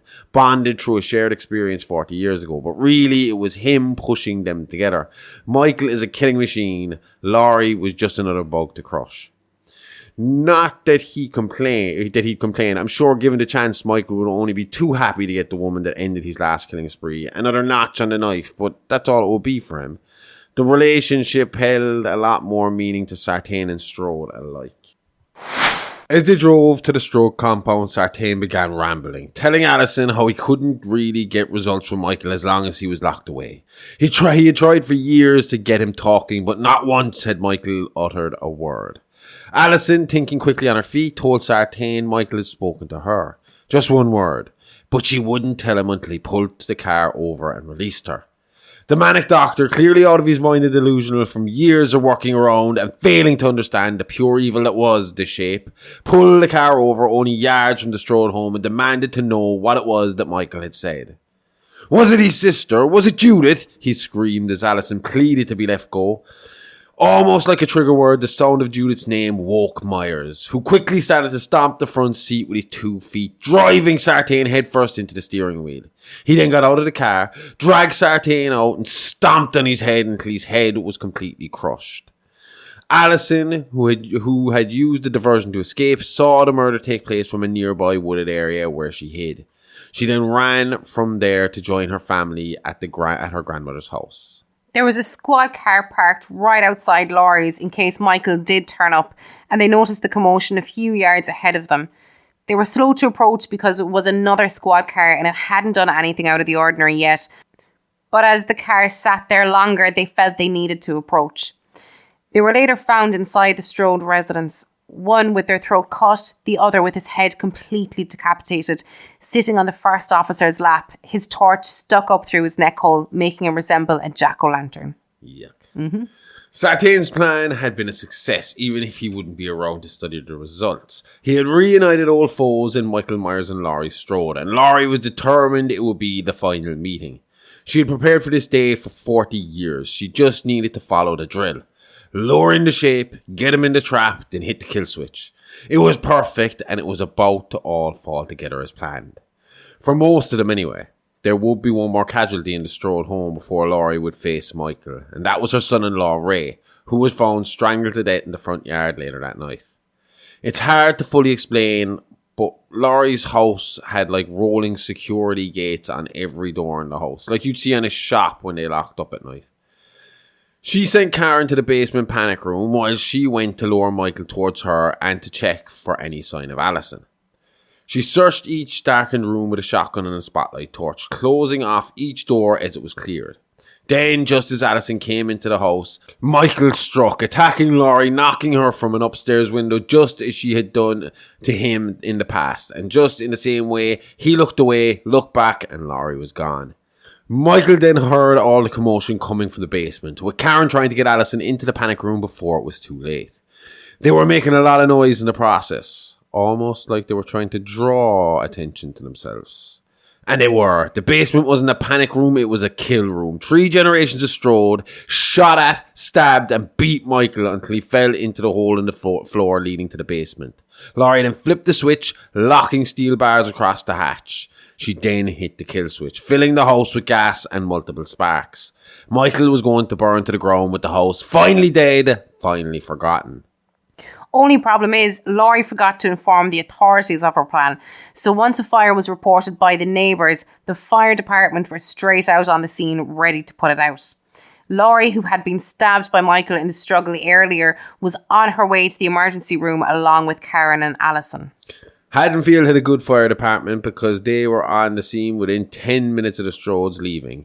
What happened next is anyone's guess, but when Sheriff Barker turned up to the scene, what he found was a burnt out house, 8 dead bodies, and 7 critically injured firefighters. Among the dead was Sartain, Ray Nelson, and 2 police officers, Officer Francis and Officer Richards, and 4 more first responders. There was no sign or trace of the shape in the wreckage, and it had to be assumed he escaped, considering the firefighters didn't fuck themselves up. So Michael's true journey continued, his journey home to Lambkin Lane.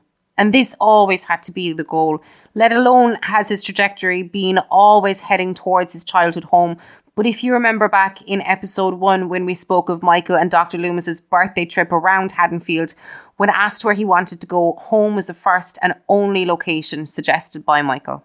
Makes that reality TV show with Buster Rhymes seem all the more dumber now, knowing Michael's obsession with his house. Oh yeah, and the neighbours that called the fire in, one Peter Dickerson, was found pinned to the kitchen counter with a drawer full of knives sticking out of his back, dead. The other, his wife, Sandra, was found barely clinging to life after her throat had been cut and she was made to watch as her husband was butchered. That's how pissed off Laurie was that they called the fire in. The Haddonfield survivors of the Babysitter Massacre in 1978 had a yearly tradition to meet up and share some drinks. At this point, Tommy Doyle, Lindsay Wallace and Lonnie Elm were all that was left. Former Sheriff Lee Brackett, who lost his daughter Annie to Michael, was also still alive but on duty as a security guard at the local hospital that night. He was going to be busy. Tommy and Lindsay we remember as the children being babysat by Laurie on that fateful night. Lonnie was just another kid at the time who happened to run headfirst into Michael right across the road from the old Myers house in 78, minutes before his recapture. As they drank and shared stories, news came in of the murders and the possibility of Michael Myers being the perpetrator, having escaped again the night before. Tommy, now a man in his 50s, had no intention of running this time and rounded up a mob around Haddonfield, hell-bent on finding and lynching this monster that night, to finally put an end to the evil that was Michael Myers. Literally, the mob roamed the streets chanting, "Evil dies tonight." And I was kind of joking about the Lee Brackett being the security guard in the hospital and him having a busy night. That's because after Laurie and her family arrived there, the place kind of became like a central hub for the Myers search. So the police were there, all the first responders there, and there was a fucking bunch of families there, obviously looking through bodies and wounded to see was any of their family there. Yeah. But because of this, then the mob that Tommy started to fucking build up all started to congregate here as well. And it kind of became the area where all these plans started to fester and manifest. Yeah. In the meantime, Tivoli, who we spoke about earlier, had also kind of followed the mob to that area. And he was still in the Smiths Grove fucking uniform. Do you know, the kind of scrubs that they have on inmates with the fucking big Smiths Grove inmate on the fucking back of it. And somebody spotted him lurking around the hospital and instantly screamed, "Myers!" Of course. So everybody started to lose their fucking shit. Yeah. Except for Laurie and her daughter Karen. Karen, I'm right, yeah? Karen. They knew, because I mean, have you seen a picture of Tivoli? I have. He looks like fucking the penguin. The penguin from fucking, and not just any penguin. He looks exactly like DeVito's penguin from Batman Returns. Yeah. And so, I mean, he was not the hulking figure. Possible. Yeah, but he wasn't the hulking figure that was Michael Myers, you know. So the mob, not making too much noise to be fucking to let Laurie be heard, ends up chasing this poor man around the hospital. Karen followed, and she kind of had seen where he went, so she followed him down a few hallways. And she managed to trap him in between these hallways. Not trap him. Trapping's wrong. She didn't trap him for the mob. Kept him safe. She put him in between these two hallways where she was able to lock the doors in. Okay. Yeah. But the mob was too much and they were breaking through these doors. And Tivoli, who was already obviously very mentally unstable, in a panic, jumped out the window. Okay. To his death and suicide. So he committed suicide to keep away from these people. Yeah. Whether he knew he was going to die in the drop or not. I was just about to say he was just trying to get away from it. But he looked extremely scared at the time, is how it was described afterwards. Okay. Now, you think this would calm the mob a little bit, you know, thinking, oh shit, we fucked up. But no, their attitude was... Shit, got the wrong person. You know, this was Michael's fault. We wouldn't be in this way. We wouldn't be this way if Michael wasn't out there calling him. We still got to go look for him. Yeah. No, again, this is very kind of typical in America at this time. In 2018, I mean, there was a lot of unrest. Is Trump in office in 2018? He's in office. He was 2016, wasn't he? Yeah. So there was a lot of unrest in the country. These kind of mobs were becoming normal. You know, you were having you and me see it a lot, and we saw it a lot in the news where you'd have Black Rights Matter, gay rights matter, lives matter. Fucking then there was the gun nuts and the racists coming out with all lives matter, even though they didn't give a shit about anybody bar their own fucking group. Yeah. You know, so this was becoming the norm, and we see this here again. They were kind of like, it's almost like the gods were fucking telling them, you fucked up, look at what you've done to this man. And instead they took the message and completely twisted it to their own agenda, exactly. Yeah. And that's, again, seems to be something that's very typical in America. And we need to be careful, because I've heard from other podcasts, some of the hardcore Americans, if they hear this, will go on a tirade on us online, like, and start freaking out because we're Irish and we don't know what we're fucking talking about. We got the news here too, bitch. I watch CNN. Trying to stay away from American, being honest. But it is interesting. Yeah, when they had their election, it was cool. And when the war broke out between the Ukraine and Russia, I followed a lot of it on CNN and shit like that. Yeah. On the American channel. Oh, I came down early and you had it on. It was just quicker moving news. And it kind of, you change channel, you get a different opinion. Yeah. It's a very... broad 50-50 split when it comes to America on what you're going to get depending on who you're watching. Anyway, as we said, Tivoli's death did nothing to disperse the mob. In fact, it caused them to dig their nails in deeper, even gaining Alison as a supporter, who left the hospital to join the search against her mother's wishes. After a few hours of driving around, a small group led by Lindsay Wallace came across some kids in a playground. Lindsay begged them to go home, but they said they were having too much fun playing hide and seek with the pervert man. And besides, they were waiting for their friend Dennis. That's when Lindsay said she saw him, standing there holding what looked to be a mask, blood dripping from its neck. Dennis, and the only or second incident of child murder by Micheal. Dennis would have been about 13 at the time, so I'm not sure where he's cut off age when it comes to children. You know, at this point, it seems like once you're a teenager, you're fucked, because that other kid was 14 as well. Okay. But any kid he has ran into that has been under the teen age, they survived him, so you wouldn't know. Tommy Doyle was next to come onto this scene, discovering Lindsay's search team of Marcus and Vanessa Wilson dead and tied to a swing set. Dennis's head resting on Vanessa's lap.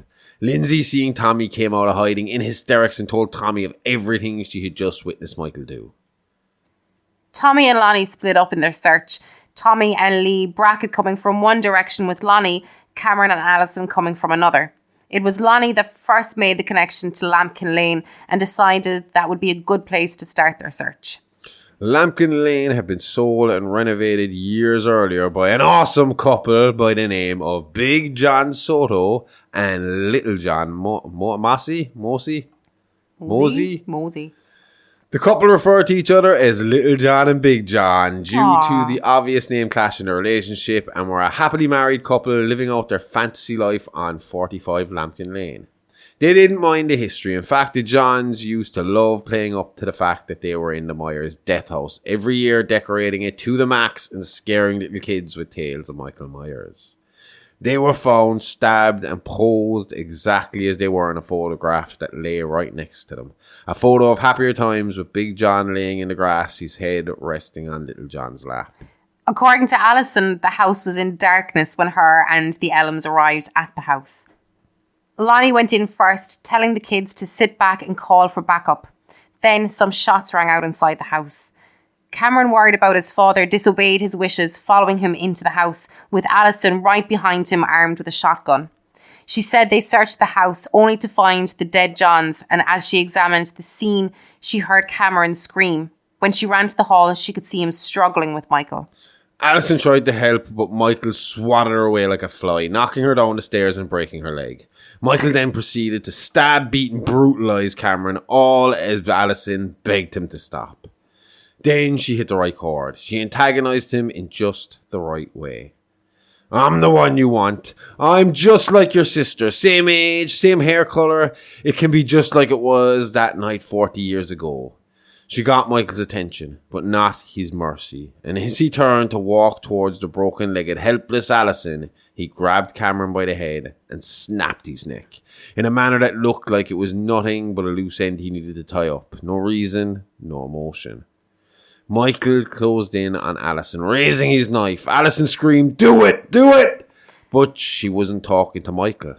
While all this took place, Tommy and Lee had met with Karen and they had formulated a plan. Just as Micheal was about to bring the knife down on Alison, Karen came from behind, sticking Micheal with a pitchfork, knocking him to the floor, again, temporarily. But just like always, the boogeyman wouldn't die and he got right back up, his eyes still stuck to Alison. But Karen hadn't always been ignoring her mother's training, and as a child, she did pick up some tips and tricks for dealing with Myers. She grabbed his mask. Backing slowly out the door, mask in hand, she baited the boogeyman out the door and over to the next street. When he got there, Karen was nowhere to be found, but his mask lay there, waiting for him to pick it up. And just as he did, the lights came on, and Micheal realised he was surrounded. There was about 15 people there, all armed with guns, knives, bats, bars and sticks, but no one wanted to make the first move, until Lee Brackett said, "Fuck it," and took a shot at Micheal, fueled by pure vengeance for his daughter. Then Tommy took a shot, followed by others. Karen couldn't stay to watch and ran back to see Alison, assured the mob would finish the job. "Are you joking? This is Michael fucking Myers we're talking about. Yeah, some survivors talk a big game from that night, but the truth of the matter is, when all was said and done, Tommy Doyle was dead, Lee Brackett was dead, Lonnie and Cameron Elm dead, and of the 13 people left of that mob, 3 more lay critical as the rest ran to save their own lives. Michael again, nowhere to be seen." The last action of Michael Myers in 2018 would be his worst, for Laurie at least. While police surveyed the damage and Alison was being patched up at the ambulance, Karen's curiosity got the better of her. What was Michael's fascination with his sister's window? What had he been looking at for all those years? So she went to look, and was found there 10 minutes later, bleeding from her neck, unresponsive and pronounced dead moments later. Michael then disappeared. No sightings, no word, no nothing, for 4 years. Some believed he went somewhere to die. Some believe he went somewhere to wait. Laurie knew he was out there, but she didn't care. Karen's death was an eye-opener, and she couldn't make the same mistakes with Alison. But she still had to be ready, because even if Michael's body died, the boogeyman would live on. Evil can't die, it just changes shape. Hey you, wanna be the coolest horror nerd at the party? Then come check out our new line of merch at teespring.com. We got t-shirts, hoodies, hats and mugs with new products being added constantly. Support your favorite podcast by wearing the merch. Post your new gear on Instagram and tag us for 10% off your next purchase. That's www.teespring.com/It's Alive Alive shop. Make your style alive alive today at teespring.com. Teespring.com is a third-party company. All issues, questions, and refunds should be directed to them. It's not our fault. Why are you screaming at me? It's my first day. Fucking quick, get your own fucking t-shirts. Back to the show. Last week we discussed the second escape of Michael Myers and his journey to his home in Lambkin Lane. Not just reliving his last night of blood, but instead outdoing it, going over triple his original body count. The town of Haddonfield had taken enough, and together they banded to take down the evil. But as today's title suggests, that task was easier said than done. And while the boogeyman was down, he was still not quite out. As one body deteriorated, another took shape. 2018 had spread a virus through Haddonfield that could only be compared to COVID in its speed and severity. The town was turning in on itself, and the once peaceful slice of American pie was now a den of anger, paranoia, and fear. After Michael murdered his final victim in 2018, Karen Nelson, he vanished. Some thought, like a fatally wounded animal, he went off into a hole somewhere to die. Some thought he went into hiding, building his strength to eventually return to more bloodshed. Some thought he really was the boogeyman, and not a real man at all. But we know that's not true, and now the 65-year-old Myers was barely clinging to existence, his body badly broken by the events of his 2018 attack. In 1978, Michael lost an eye, was shot 6, maybe 7 times, and fell from a 2-story home. Then in 2018, he was repeatedly stabbed, shot, and beaten. The exact amount is unknown, as he left few survivors and didn't stick around long enough to get a medical examination. It will be revealed later that Michael spent the next 4 years in a sewer tunnel feeding on rats and other animals. Possibly the culprit of the disappearance of a few homeless people over that period of time, as the sewer entrance was a tunnel located under a highway bypass, often used as a homeless tent village. The town of Haddonfield hadn't bounced back like it had in 1978. The hysteria that had caused the mob mentality had lingered. There was still a dark presence in the town, and they could feel it. I suppose it didn't help them either that a year and a bit after all this, the world gets struck by COVID. Yeah, you just survived a massacre in your town where the literal boogeyman is breaking into people's homes and brutally killing them, and now you're not allowed to leave your house for the foreseeable future. Oh, and the boogeyman's still out there somewhere. We thought we had it bad. Yeah. Now I know what you're thinking. Micheal on the loose, her daughter and son-in-law dead, the trauma of not just one night of horror with the shape, but two. Laurie Strode must be on lockdown. The works. 15-foot-high electrified walls topped off with barbed wire, rabid attack dogs in the yard, an active minefield, watchtowers, floodlights, a drawbridge, a moat, machine gun turrets at the door, cannon, snipers, nukes. Quite the opposite, though. In the years that followed, Laurie made a promise to herself not to let fear rule her life anymore, and she bought a new home for Alison and herself without any traps or for the purpose of hiding. She sought out real help and therapy and began working on her memoirs and the book that makes up the main source to our story today, Stalkers, Saviours and Samhain. She was determined to give Alison a stable home and solid support system, having lived through the same experience herself and knowing what could lie ahead if she allowed Alison to follow in her footsteps. She did a really good job too. Laurie was almost unrecognisable. I really thought she'd swing the other way and lose her marbles altogether when Micheal got away again, knowing he's still in the shadows, especially after murdering her daughter. Yeah, I'd be out for blood. The thing is, with Micheal missing and the townspeople of Haddonfield still reeling from his last attack, the survivors had no one to point their blame at. Sure, Laurie got a little, with some people taking the view that she drew him back to Haddonfield and into their lives just for existing and living there. Some even still believe the urban legend that she was his younger sister, adopted by the Strodes after the Myers family died out. But for the most part, people were just scared. They had never lived through an event like that before. 78 happened in a bubble, before the internet age and social media, before stories, pics and videos could be circulated freely within seconds. So Micheal was not just an urban legend boogeyman story told to you by your parents. The boogeyman was real and his body was yet to be found.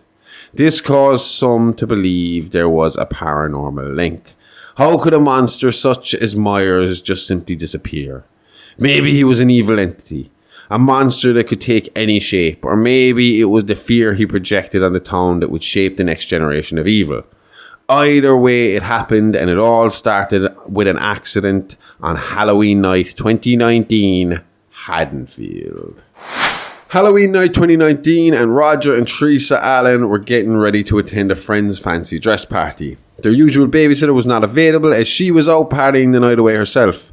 Luckily though, they had a backup in a shy and slightly nerdy kid that used to cut their lawn for them. His name was Corey Cunningham. These people must be fucking mad. They're heading out on the anniversary of Michael's last massacre while he's still out there on the loose like. Presumed dead. Yeah, show me the body. Then we can go out. Otherwise, we're getting into our PJs, parking our arses in front of the TV.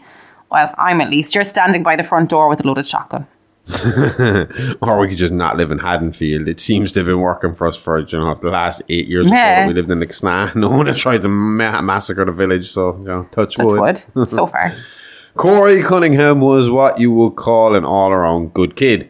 Kind, polite, did well in school and worked hard to earn his keep as his family wasn't the most well-off. They were by no means poor, but they weren't taking yearly vacations or using the latest iPhone, if you know what I mean. Yeah, lower middle class like. Exactly. Anyway, the way Corey tells it, after the Allens left for the party, himself and Jeremy sat down to watch a scary movie. Actually, it was The Thing. Just watched that with Riley. Such a good movie. So much fun. Yeah. Teresa Allen had warned Corey that the events from the year before had left Jeremy feeling anxious, causing him to have nightmares and occasionally wet the bed. So they weren't supposed to be watching the scary movie. Bad babysitter Corey. Do you remember that song? I'm a bad babysitter. I'm a bad babysitter. No. No? No, I've never heard of that. Oh, I gotta play that song for you afterwards. It came on the radio there one day at work, and I was like, oh, I haven't heard this in so fucking long. If that was the worst he would do, then, well, we'd have a shorter episode, so we'll keep going.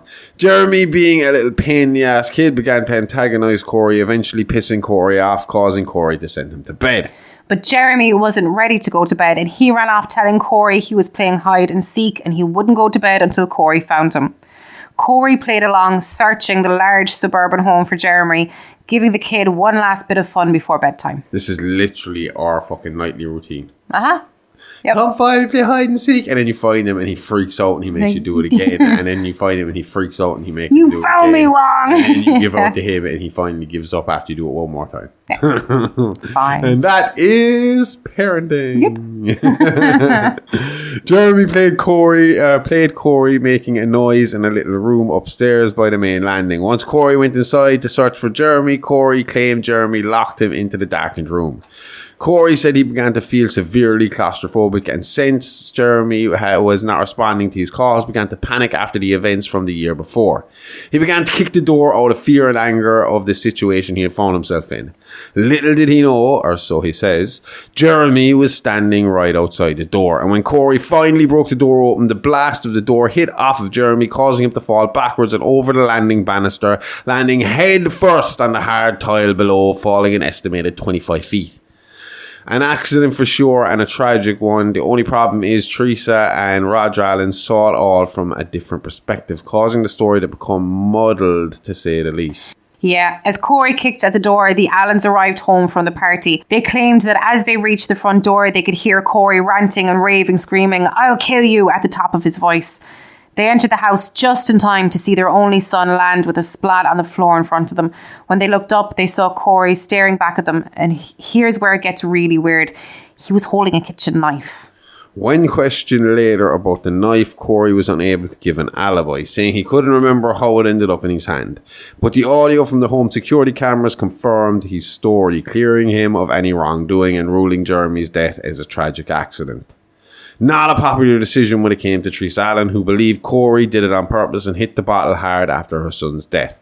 Angry that Corey got to go on living his regular life while her son would never see his hopes and dreams realised. But Corey didn't go back to his regular life.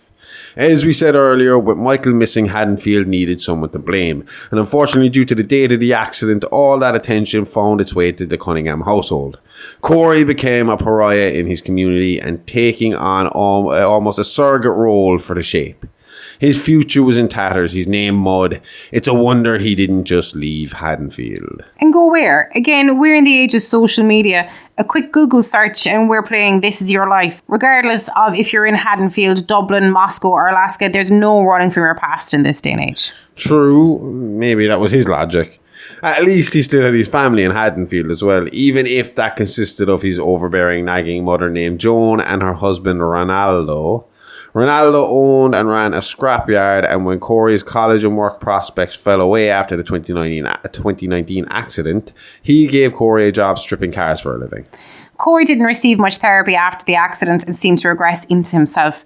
He was regularly bullied and abused, both physically and verbally, by passers who recognised the troubled youth. It was in one of these encounters that he happened across Laurie Strode, who found him surrounded by 4 youths who had knocked him to the floor, cutting his hand on glass in the process. Laurie cleared off the teens, and picked Corey up, bringing him to a local medical facility. It was just those 2 twins from fucking Shining standing over him going, "Come and play with us, Corey." No, creepy. No. The paranormal's just for next week. So, anyway, as I was saying, she picked him up and she brought him to a local medical facility. A medical facility that also happened to be the place of work for her granddaughter, Alison. Laurie playing matchmaker here a bit, I think. Yeah, and unfortunately for her, she was good at it because it didn't take long after that for Corey and Alison to become an item, bonding on a shared experience of Halloween trauma. You say unfortunately because instead of becoming a support system for each other, they started to feed off each other's insecurities. Corey being the aggressor when it came to fueling the instability. I talked about this as well when we talked about Columbine, something we're going to cover a little later on Real Monsters, about Klebold and Harris, how Klebold was kind of the aggressor of the two and kind of led Harris along by Harris's insecurity and depression. Alison met Corey when he was already on the edge. All it was going to take was a slight breeze to push this guy over the edge, and that's what happened on October 28, 2022. Alison and Corey attended a Halloween party together. Laurie, as part of her therapy, embraced the holiday and all its traditions, so she encouraged Alison to dress up and go out and have some fun.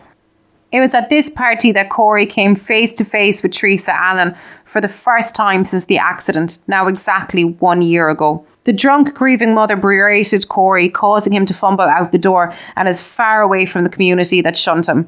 Alison followed close behind him. After a brief but heated exchange, Corey ran off, leaving Alison feeling confused and frustrated. On his way home, Corey was again accosted by the same teens that had been scared off by Laurie a few days earlier. Again, another heated exchange played out, and when the teens made moves towards the shifty young man, he pulled out a knife, swiping at the teens.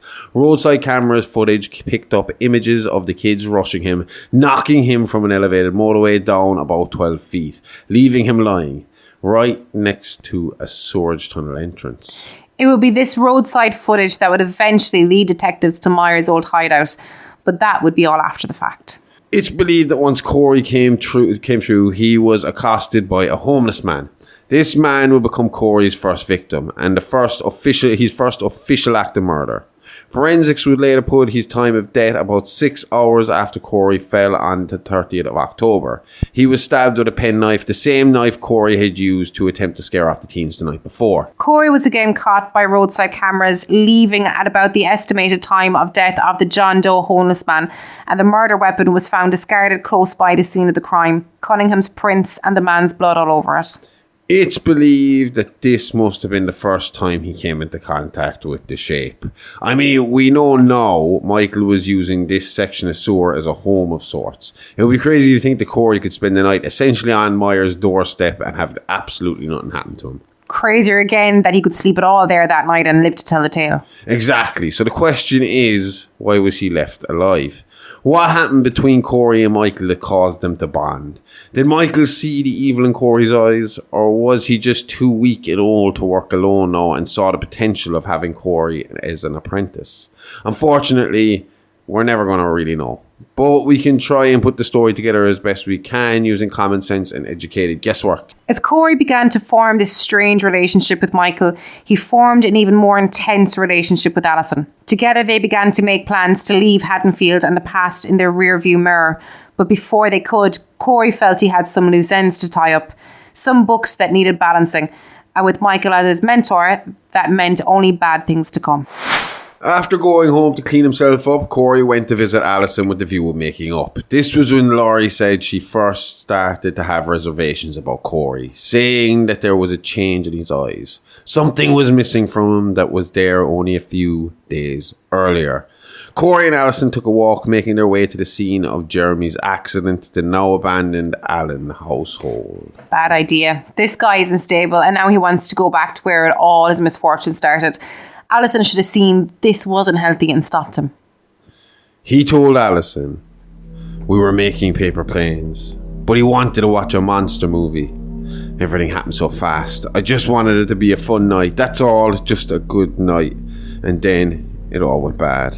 Alison said she responded with, I heard what happened. I know it sounds crazy, but when people talk about it, it was like I knew you, like I was looking for you. And then she brought you to me. She says now in hindsight she feels foolish to have opened up so much to him, knowing the crimes he would soon commit. She partially blames herself for his delusions, as victims from this point on are more people Corey saw as obstacles or people inconveniencing her, and she admits herself not to be in a good place herself at the time, telling Corey if she'd had a choice, she'd burn the whole town to the ground. Little did she know her other half would take that phrase literally and begin his murderous rampage with his second kill of the day, this time sharing the honour with his new mentor, Michael Myers. After their trip to the Allen residence, the couple went to a diner before heading home. There, Corey got into another heated exchange with an officer, Doug Mullaney, a former suitor of Alison's, who had been out with her on one date and was determined to get himself another, even if that meant sticking his nose in the middle of her and Corey's current date. When Alison rejected him and he noticed who she was currently out with, Mullaney made a big scene to highlight Corey's fatal past. But cooler heads prevailed and everyone went back to their seats before any violence could break out. Soon after, Corey and Alison left using Corey's motorcycle to get home. Now, Corey had been through enough shit in Haddonfield the past year to know when someone was following him, as some people sometimes did, to hurl abuse or physical violence at him. So although Alison didn't see him, Corey did, and after dropping Alison home, led Officer Mullaney on a little trip, leading him right to the doorstep of the ever-elusive Shape and to his certain death. Doug Mullaney's body was found in Micheal's sewer on November 1st. Time of death estimated to be the 30th of October. Judging from the body's condition and the last known movements of Officer Mullaney, he was beaten, strangled and stabbed repeatedly. It's strongly believed that Corey held Mullaney in place as Micheal stabbed him to death, slicing his throat for good measure.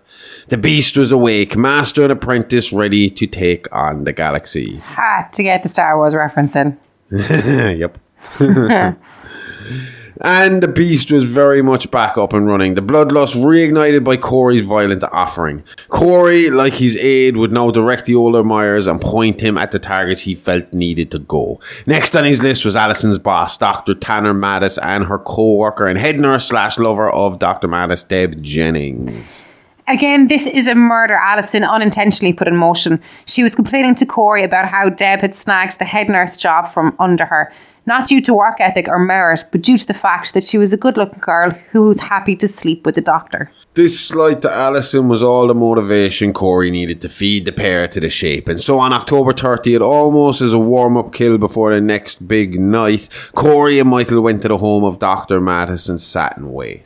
First, Corey attacked Dr. Mattis, waiting for Deb to go get changed into something a little more comfortable. He jumped the doctor, covering his face with a plastic bag before stabbing him repeatedly. Then he chased Deb, who caught him in the act, back into the house, pounding on the door momentarily before stopping to watch as Micheal pounced. Lifting Deb off the floor by her throat and completing his trademark move, sticking her to the wall with a knife dangling a few feet from the floor, a pool of blood dripping down around her feet. Not to be outdone by Micheal, Corey also wore a mask, a plastic scarecrow mask that he took off as he watched Micheal at work, positively IDing him later as the killer. Yeah, Dr. Mattis was loaded and had a high-tech house, like everything was wired up and voice automated.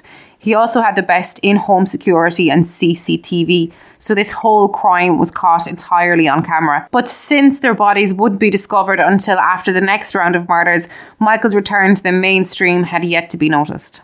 Not long after killing Mattis and Jennings, Corey went to pick up Alison and they went to Corey's favourite hiding spot, the roof of the local radio station, to talk and get away from the world.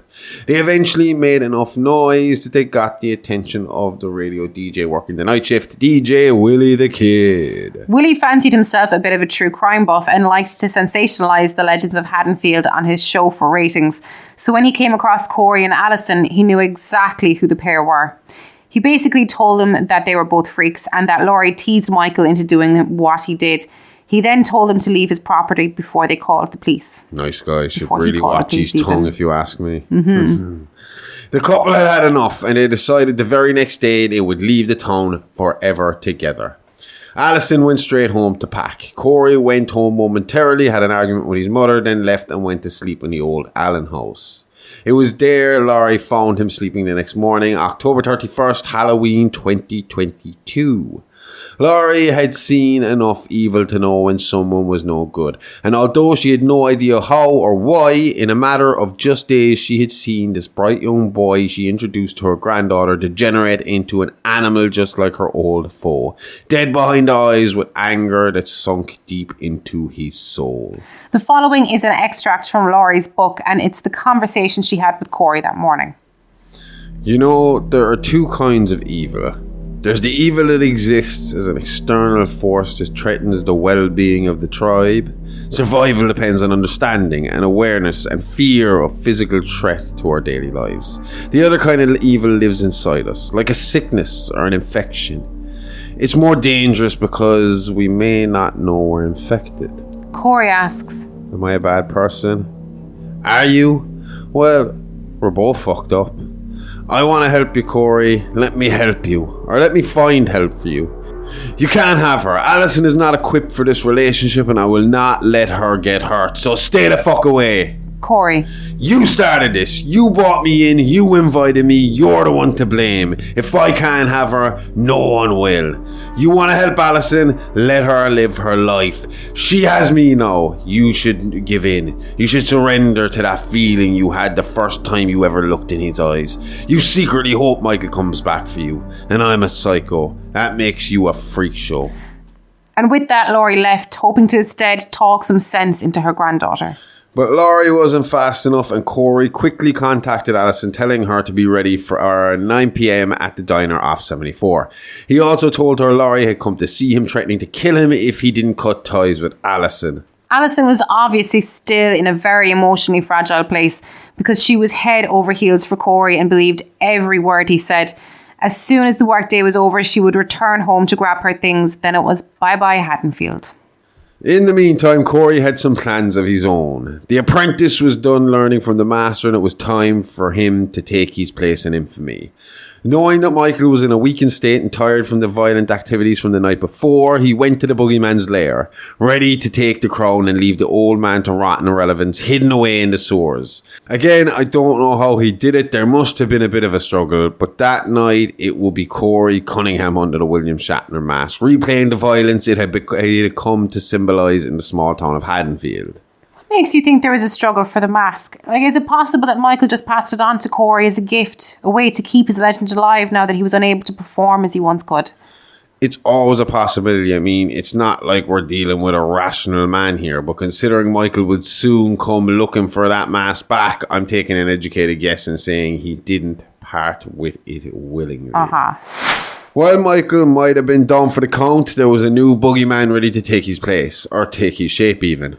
Donning the Michael Myers uniform of overalls, a butcher knife, and the iconic inside-out Shatner mask, Corey Cunningham began his reign of terror as the new shape, leading to the belief that Michael was back in town. He was back in town. I know, imagine how confusing that shit was. Beware of Myers. Who, the guy in the white mask? No, he just has overalls now. Oh, good, so the white guy in the white mask is safe. No, he's crazy too. No, wait, it's too late, you're dead. Haddonfield, where anyone could be a killer. Doubt the Illinois Tourist Board will go with that as a town slogan, but sure, it does fit. First on this chopping block were the 4 teens who had been tormenting Corey in the weeks leading up to Halloween. He antagonized them at the same filling station they first accosted him at and led them on a chase to his place of work, his stepfather Ronaldo's scrapyard. Once inside, he closed the gate and hid amongst the old wrecked cars, watching the teens' every move as they searched for him, looking to give him a pounding.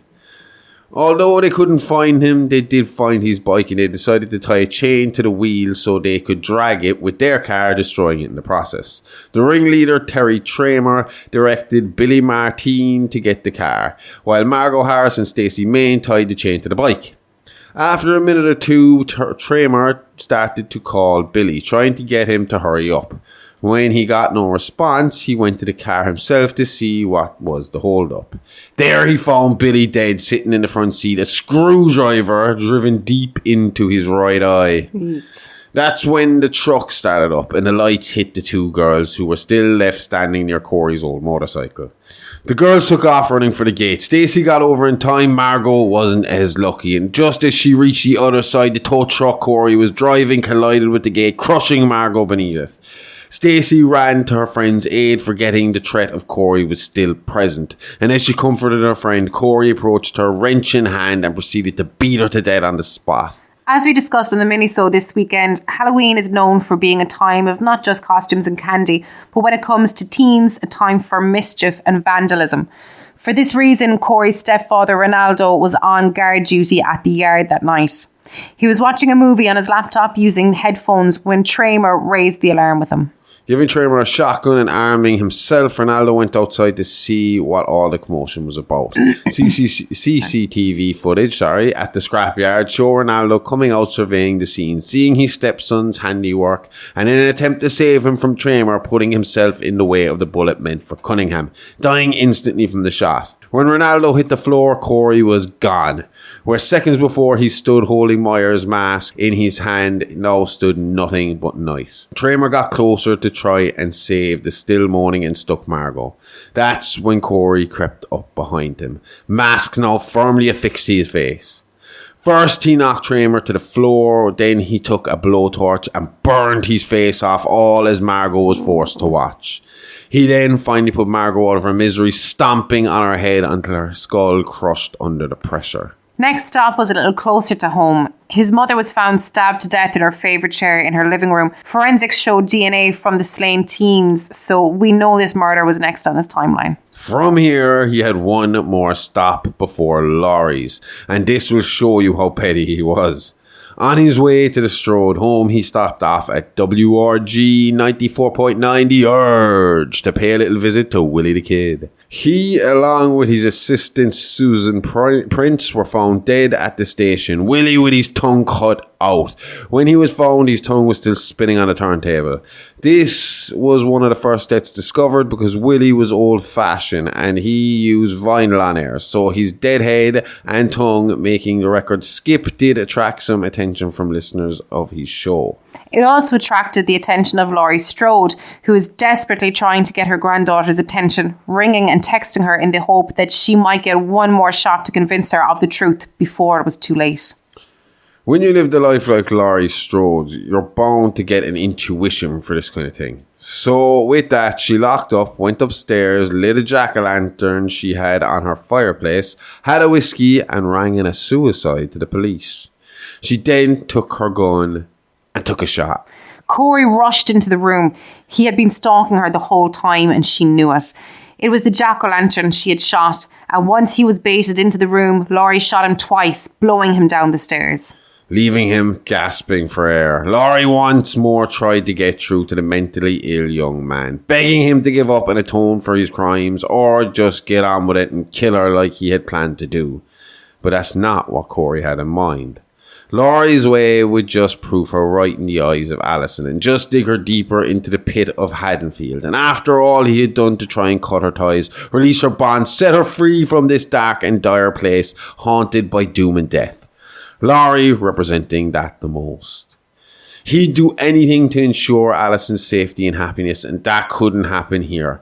And if it meant he'd have to be a martyr to get her away from Micheal, from Laurie, then so be it. He took the knife he had intended for her and he jammed it into his own neck. Just as Laurie grabbed the knife from his side, Alison walked in, playing out just as Corey planned. She ran back outside, got in her car and began to drive. Laurie, thinking it was over, sat back and waited for the cops to show up after her suicide call. Then she realised she wasn't alone. The back door was open and she could hear light footsteps growing heavier and closer. Then she heard Corey gargling again. She peeked out and there he was. Micheal, back after 4 years, again driven back into the life of Laurie Strode by another psychopath consumed by the evil that lived inside the boogeyman. Micheal quickly finished Corey off, turning on his apprentice, just like the bad guy in all Star Wars films. Now, with that out of the way, Micheal had one loose end to tie up. I know I said last week he didn't really care about Laurie, but she was there and he liked to kill. So again, this whole scene held much more relevance to her. Laurie said she and Micheal began to struggle, fighting around the kitchen of the house. She knew she just had to keep him busy long enough for police to arrive. But with Micheal, a second is all he needs, so this was going to be a hard task. Again, though, Micheal is a 65-year-old man whose body has been through the ringer. So this isn't the same animal of 1978 or of even 2018. He was definitely on his last legs regardless. I think even if he had got the better of Laurie, he would have never got out of there before the cops arrived. And Micheal would have been put down that night regardless. Along with that, Hawkins had rang Alison to see what was going on after the suicide call. So she was on her way back now as well. Laurie described how he bashed her head off of the cupboards, the fridge doors, and threw her around the room like a rag doll. But in a moment of pure luck, she managed to grab a knife and pin his hand to the counter with it. She then mounted him, using all her strength to hold the beast down, taking a second knife and pinning his second hand to the counter, whacking the knife in deeper using a frying pan like a hammer. She then dropped the fridge on him to secure him in place. The shape finally stuck and at her mercy. First, she stabbed him in the heart. Then she unmasked him. I've run from you, I've chased you, I've tried to contain you, I have tried to forgive you. I thought maybe you were the boogeyman, but no, you're just a man who's about to stop breathing. She then proceeded to cut his throat and both wrists, leaving him there to bleed out as she watched. Alison arrived just in time to land the final blow, seeing Michael Myers die once and for all, ending the reign of the boogeyman of Haddonfield. And to show just how much weight this man held in Haddonfield's lore, a normal funeral would not do.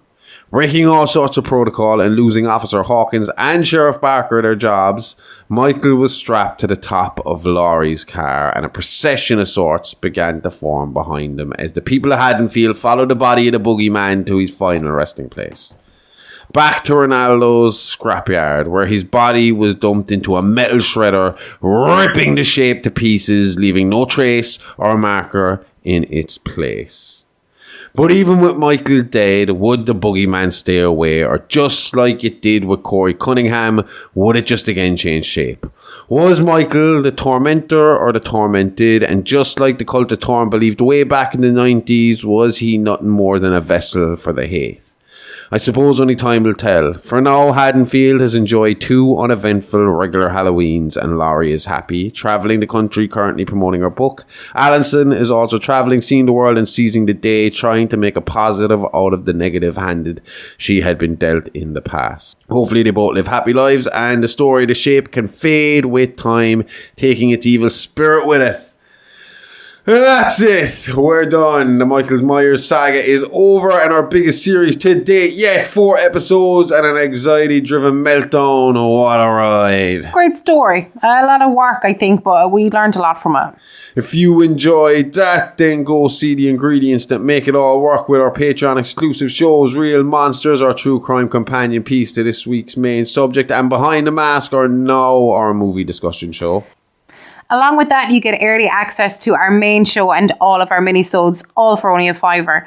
Not bad. So if you want to buy me a drink, buy me a sub instead. I got all the whiskey I need right here.